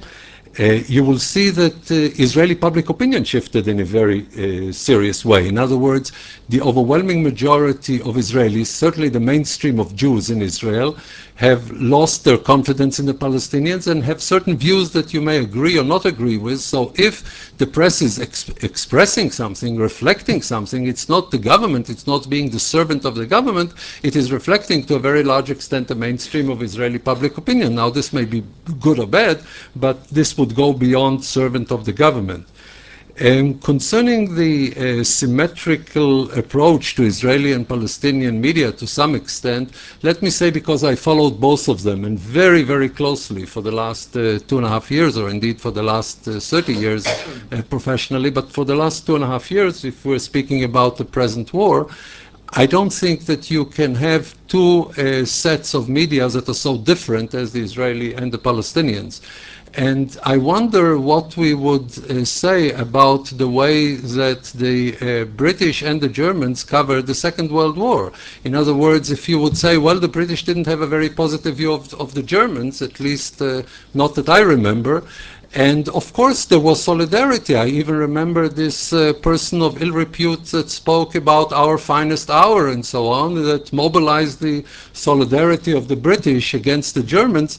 I don't see any problem with it, and please tell me what the problem is that I am missing, when a democratic open society is more interested in its victims than in somebody else's victims. I mean, after all, this is the press of this society.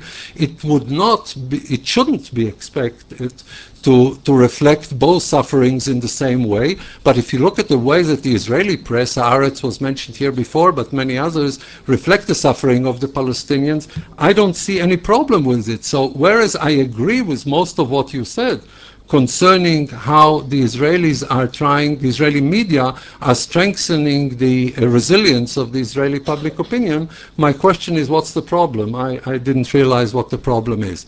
Now, Professor Milson, let's take it in the same order. Professor Milson will be first, and then in the order that we've...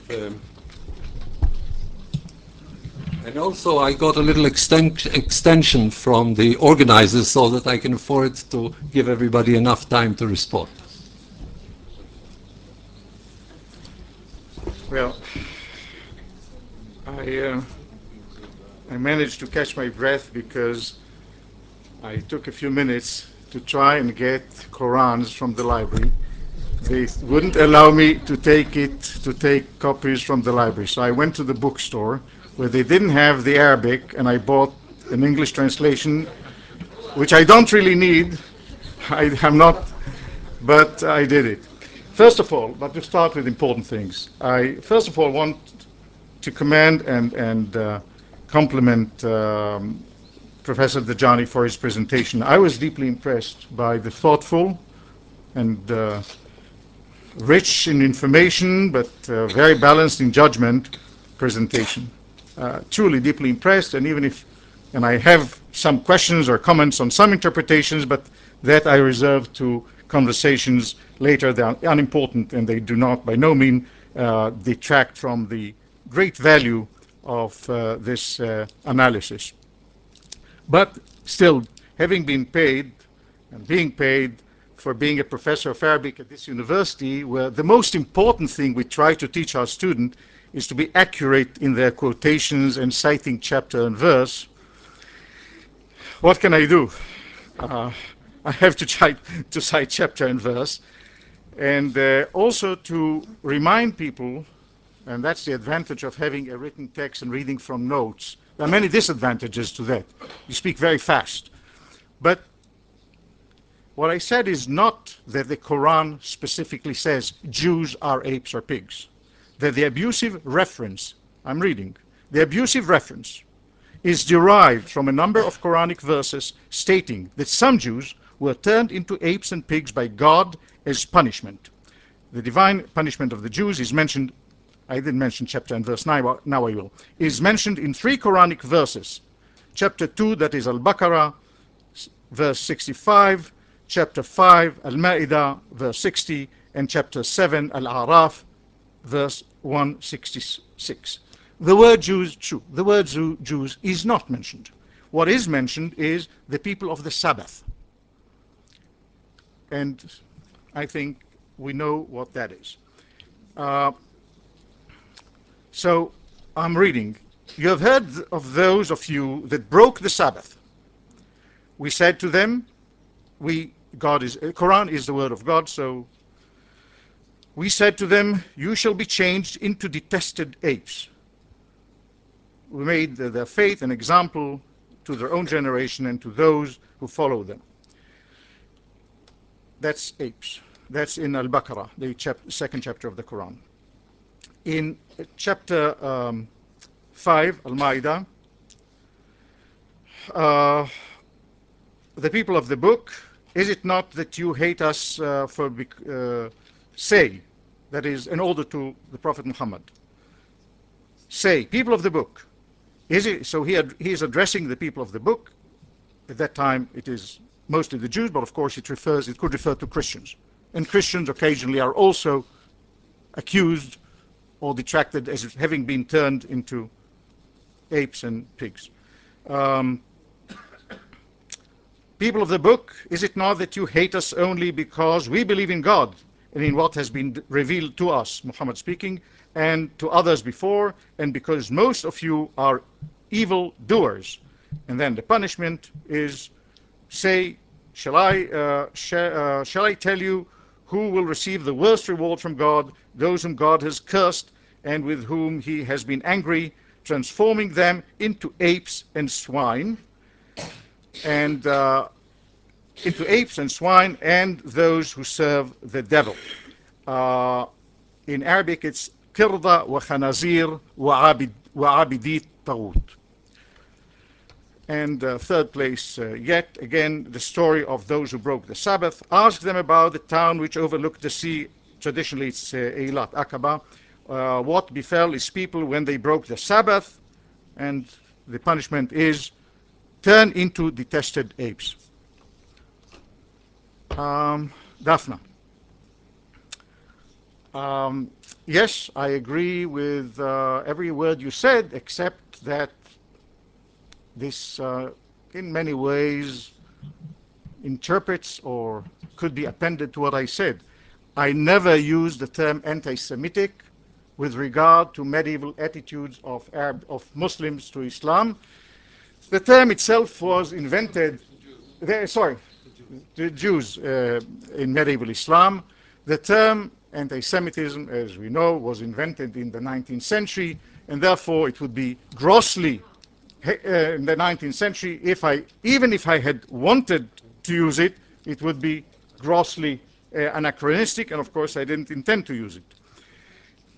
I specifically said that I am not discussing the situation of dhimmis in Islam. This comparative study of which persecution was worse, medieval Christianity or medieval Islam, was treated by many writers in recent years. I don't intend to go into it, nor to try to compare what is worse, to be a persecuted and despised and hated, or persecuted and held in contempt, or demonized and feared.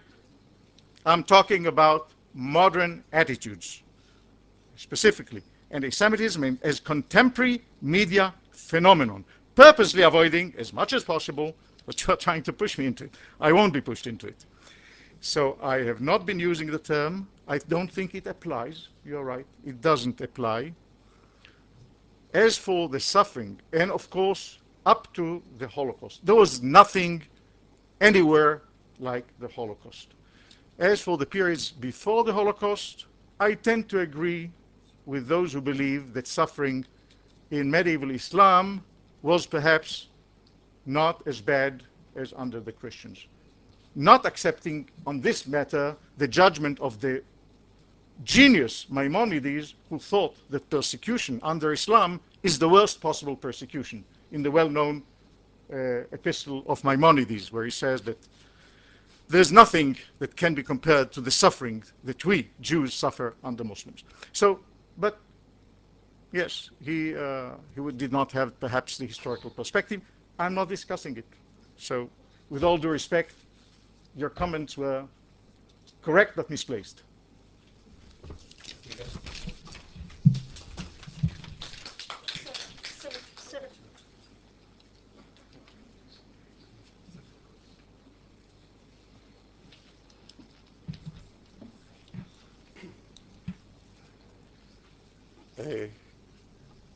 Kalev, I would say that to Kalev, I would say that we shouldn't undermine these voices. Osama al-Baz is an important person for many years. When he writes it in Arabic, it has an impact. Turki Sudairi, by the name you know, he is from the ruling prince's family. He is the editor of a government paper. When he fires the writer for what she did and explains it and publishes that in Arabic, it has an impact. People read it. So there must be an impact. Of course, the problem is that Ibrahim Nafeh is also an important person, and he and all those who support him, I didn't read the list. It's all the elite of Egypt. They also have an impact, and he has the paper every day. And he writes every day almost. And and when Gamal Mubarak comes to Egypt, to America, he brings them both. So the one who issues the blood libel and the one who refutes him. That's a problem. The messages are there, but still, we didn't see it in the past, and these are important people. Even the columnists are important. I cited some of them, but they are important, and they keep writing, and no one fired them. As to the question about the suffering of Arabs in the Holocaust, in the Nazi era, in the World War II. This is hardly, we rarely see that, if at all. I didn't see that for years. But of course, there is the substantive question, of what was the suffering of the Arabs under the in World War II from the Nazis, and or Arabs and Muslims. And the question was placed to the right person, since personally I wrote my master's degree thesis is about the Grand Mufti of Jerusalem, Haj Amin al-Husseini, and Nazi Germany, and I focused on the period 41 and 45. I wouldn't enter into the substantive question because it's a long story, but generally speaking, the cases of suffering are an exception. The attitude of the Nazis toward the Arabs was unlike what usually is said by Arabs. We were the next victims to come, was totally different. I will mention just one thing on the ideological level.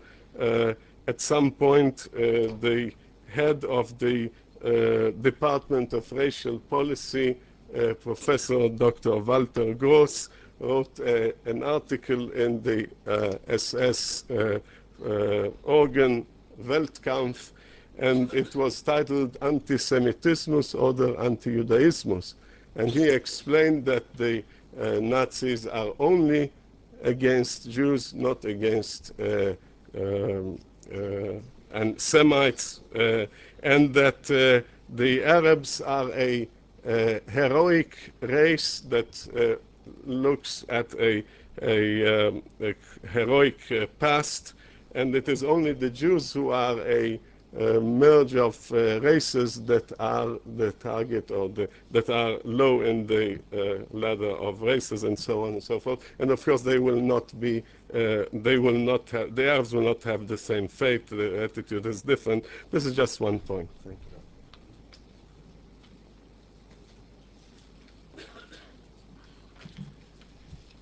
I want to start with the notion of objective. I'm very happy that you found my colleague, Dr. Mohammad Dajani, objective. Usually we think anybody we agree with is objective. I think I'm clearly not objective because I disagree with some of the people in the room. Clearly anybody that agrees with you, when we watch the news, by the way, one of the things we do is everything we agree with is objective and everything we disagree with is clear bias. And one of the problems we have watching the news is Jews, Israelis, Palestinians, and Arabs are not the best judges for some strange reason of what is a biased or balanced story, because we are biased and balanced and accept as universal truths everything we believe, and universal lies everything the other side do. So I don't think either of us are objective. I think we're both subjective. However, he gets the kind of flack in his community, and I get the kind of flack in my community, and that's what we're born to do. Let me talk a little bit about the notion of Haaretz, the example that's always brought up, Amir Haas, Gideon Levy. A couple points. The first thing to understand, and the funny thing is that when people bring them up, they're sorry they exist. And yet they bring it up as the defense of how wonderful the discussion is and the debate is in Israeli society about the Intifada and what's happening. A couple points. The first thing is, you should know that, for example, one of the reasons Amira Haas was moved from the news section to the editorial section was because Haaretz was losing readers. And now we have Haaretz, a much better situation where in the front pages we have this typical military correspondence, the 99% Israeli sources, we have the kinds of stories, and yes, Haaretz tells a different story than the other two papers. So it's nice that there are, if you take the editorial section of Haaretz, Gideon Levy and Amira Haas, you have a few thousand words to compete with the 100, 200,000 words that are being said every day that represent the rest of what the media tells our societies. In terms of the amount of criticism, if one actually does a content analysis, I'll give you a couple questions. One of the questions is, for example, how many Palestinian correspondents work in the Israeli media? How many editorials do we have from even Israeli Arabs, not alone from Palestinians? How much do we really have any sense of what's being said on the other side? How much are we translating articles that appear on the other side? I'll just, unless you ask whether this question is ridiculous, I'll tell you that in my other study, which deals with the Northern Ireland conflict, the situation is completely different. Because of various cultural and structural reasons, Protestants publish in the Catholic press, Catholics publish in the Protestant press, and there's an extremely number, and this makes a major difference in the way the media deals with both the conflict and the attempts at peace.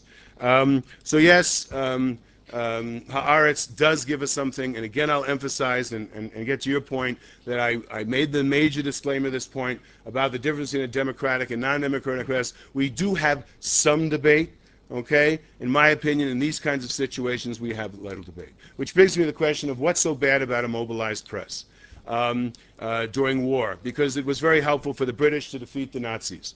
Well, yes, that is one example, and yes, we felt good about the Allies defeating the Nazis. I'm sure that if one went back, one would have had also some more questions raised about it, but I'll give you some other examples. Would it have been nice if in the early stages of Vietnam, journalists had asked more questions about American atrocities there?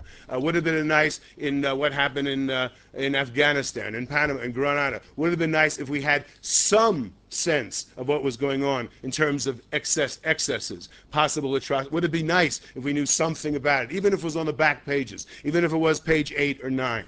And as far as my basic feeling is that the press is at its worst when it doesn't have a real sense of independence, when it's not really trying to ask serious, embarrassing questions of the government. That normally happens in this type of crisis, when it's scared, when it's considered unpatriotic, when you have to be hated, and Amira Haas and Gideon Levy are people that are hated in the society for asking questions. The press, in order to do its job, has to ask tough, embarrassing questions of the government and the army, even when there's a tremendous consensus, and actually, dafka, when there's tremendous consensus among the public opinion, it's the role of the press to say, are we really doing everything we can to stop the conflict? Which brings me to the final point, is it really just reflecting the servant of government or public opinion? Well, in this situation, 2 points. The first is it's very difficult to separate between the two, in part because of the fact that once the public opinion is being mobilized with the press, when the vast majority of information they give supports the line that in fact we are completely right and the other side is completely wrong, when day after day we are told about the monsters and the evil and the animals on the other side, and we are told over and over about how noble and wonderful and fantastic we are, how the hell would public opinion come to any other possible conclusion? And finally, let me also say that when you're talking about, let me just finish the point because I'm answering you. The final point I'd say is if you want to talk about representing public opinion, let us assume that if one includes the Israeli Arabs, and one includes a certain percent of the other population who is raising questions about some of the things being done, I would hardly argue that we have 25 or 30% of the news media reflecting that part of opinion. So what I'm saying is there has to be in every mobilized press, and I would argue over and over if I had time that this is indeed a mobilized press, that there has to be more room for other opinions. That will happen, by the way, if there is not a national unity government, and if in fact the Labour Party does stay in the opposition. Believe me, both the political environment and the media coverage is about to change. Thank you.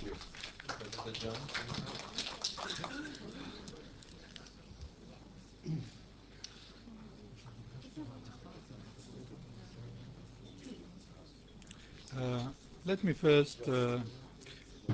me first express my admiration actually for Jewish culture in the sense, and basically for its tolerance. I realize that I'm here a Palestinian talking to a Jewish audience who would like to listen to hear the other side of the story. Actually, when I was talking about in the beginning about that we have a culture that exhibits little tolerance for the views of others and has a tradition of mobilizing the truth. Basically, I was wrong in saying little because we have no tolerance, actually. I would not have imagined an Israeli coming to Ramallah to express the views of Israelis. So basically, I like an Israeli term saying, كل هبقود كل احترام, all respect. This is the first point. Second point, with regard to what has been said with our dialogue with Professor Milson, I would like to remind you of the rabbi story, and so say that he is right. You heard his interpretation, and he is right. Now you have to hear my interpretation and say I am right. And then if somebody asks how come we both are right, tell him he is right.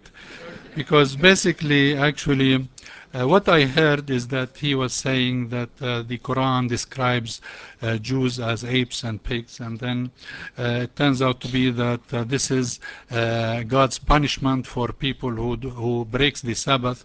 And basically you have to remember that initially Muslims had actually where the Sabbath was their seventh day, and we have borrowed a lot from Judaism, and then the Prophet, in order to actually, we were always praying towards Jerusalem, exactly similar to what Jews do, and then the Prophet wanted to make a distinction, more distinction between Islam and Judaism, so we stopped actually, he shifted from Sabbath as our holiday to Friday, and then we had also the fasting different, and he started to make distinctions. So when they are talking about the Sabbath breaker, I could interpret it as Muslims who at the time were actually the Sabbath. As far as the people of the book, actually, people of the book who, their punishment is that they become apes or whatever. I have to check the Arabic version. The people of the book are Muslim in Islamic interpretation. They are Jews, Christians, and Muslims. We are people in the Quran. When it refers to the people of the book, it is a reference to the three. I'm not saying that in the Quran there isn't, for instance, incitement against Jews. There is, but I'm saying this is not it. And it doesn't describe, and this is, we have to be careful about this. So basically, what I want to say is that we have to, rather than look at what the Quran says about Jews in a negative term, or about Muslims even negative terms, to look at also, because they're, and ignore the other. Say this, but also say that there are other things which are descriptive of more positive aspects of the Jewish view, Islamic view of Jews. The second was regarding the point that was raised with regard to, for instance, the issue of that the press should reflect negative things. I'm saying, I didn't say it shouldn't say negative things, or there are things which are negative. I'm saying that it should say both, because what I feel is that the press does not say and reflecting on the other, it reflects that Jews are evil, Jews are bad, Jews are aggressors, Jews are, I'm talking about Palestinian press now. I'm saying that it should also say, if there are good Jews, to talk about good Jews or good acts of Jews, or even if there is a soldier who does something. There are maybe hundreds of incidents reported about soldiers who are doing very evil things. But I'm sure that there are stories of soldiers who are doing also humanistic things. So my point is, the press should, as much as it should report on the negative side, it should also report on the positive side, in order to bridge the gap of the inhuman to the human. For instance, I'm saying that Palestinian press should put pictures of a mother who is an Israeli mother who actually is suffering, is crying. Not only, yes, it is true that we want to tend to focus on our tragedy, but also we have to focus on the other's tragedy, so that we can bridge the human gap between us and them, and not to think of them as abstract, but rather as human beings. So that's my point. The third point regarding actually who should start first. And I think that I'm sure that, for instance, we have a vision. We are actually living in our world, in our actually 50s and 60s. When my version, actually, I was part of that world. When my version was us or them, and actually that was we have no room for other. And then actually when I went to the States, I went out of the forest and saw things in perspective.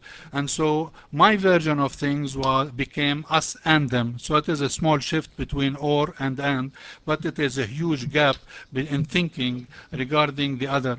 So actually that's why I feel now it is us and them. And basically I think that we need people to take the first step. When I was director of the technical assistance and training at PIGDAR, we were working on a book on tourism. So actually, the tourists, I wrote the book, the text, and then the section there, I put an acknowledgement of the Jewish heritage in Jerusalem and their Jewish longing of Jerusalem, and used quotations from the Talmud. And people in the office were very upset with that, saying that they don't recognize us, why should we recognize them? And my point was that somebody should take the first step.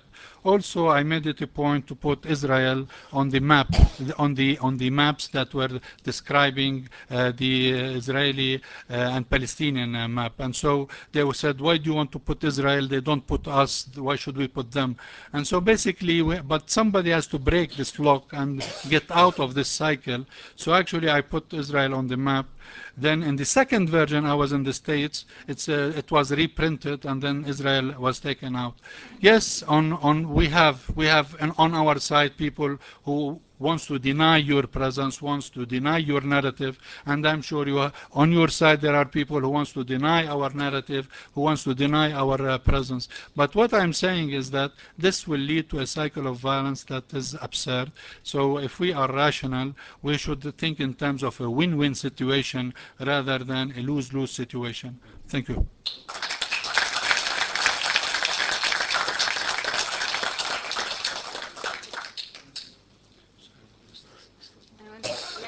Points short. First, in terms of, let's also tell the positive stories. I think it's a nice, Professor Dajani suggested, it is a nice human thought, but it doesn't go with the understanding of, even with the professional understanding of journalists, what they should do. Journalists are supposed to survey the environment for dangers and to point to sort of dangerous or deviant developments, and of course it is to do. This is why it has to do with negative things, and of course also the positive things don't tell such a good story, because something dramatic has to happen between the last news and this news in order to make the news. Sort of being friendly is a process and is not a good story. So we have a problem with that. I want to say about Gadi's argument that the media goes with the government at times of these times and times of war. I think it's of course true, but I think the only way we can look about it is to compare in 2 points in time, and I think we're in a good position to compare the first Intifada and the second. And when you look at that, there's such a significant difference that one can't ignore it. In the first Intifada, we really did not see any Palestinians, nekuda. And partly for all these reasons, because it was in different kind of media ecology, and because people did not go around with the cameras in the field and so on. And now we do have Palestinian Israeli reporters who do cover the Palestinian side, not as much as you would wish, but after Israeli attacks, we did see the suffering of Palestinians in Gaza, and we do hear the voices of Palestinians, and they were interviewed a lot. Of course, it goes up and down according to the kind of feeling of emergency and siege and the level of violence. And when there's Chomat Magen, they disappear, and when the Chomat Magen finishes, they reappear. And I think it's in a way an irreversible subject. Now, one more point: the point about the difference between democracy and non-democracy.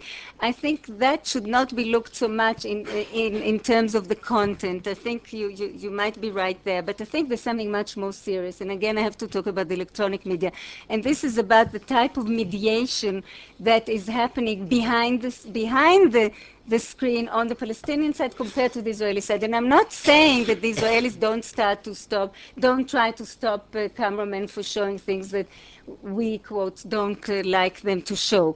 But I think the level of twisting the arms of reporters and threatening to break the cameras, and which was so blatant in the case of the lynching, and you only have to read the Daily Telegraph cameraman who wanted to take a picture and was scared for his life and ran off and so on, and so there were no pictures, and then the threats on Rye, and then not wanting to spoil and the cameramen and reporters who want to go on working in an environment in the two sides of the conflict, and they do feel they should report from Palestine. They have to accept the rules of the game in order to stay there. And I think what one doesn't see is this sort of non-democratic element which one cannot ignore.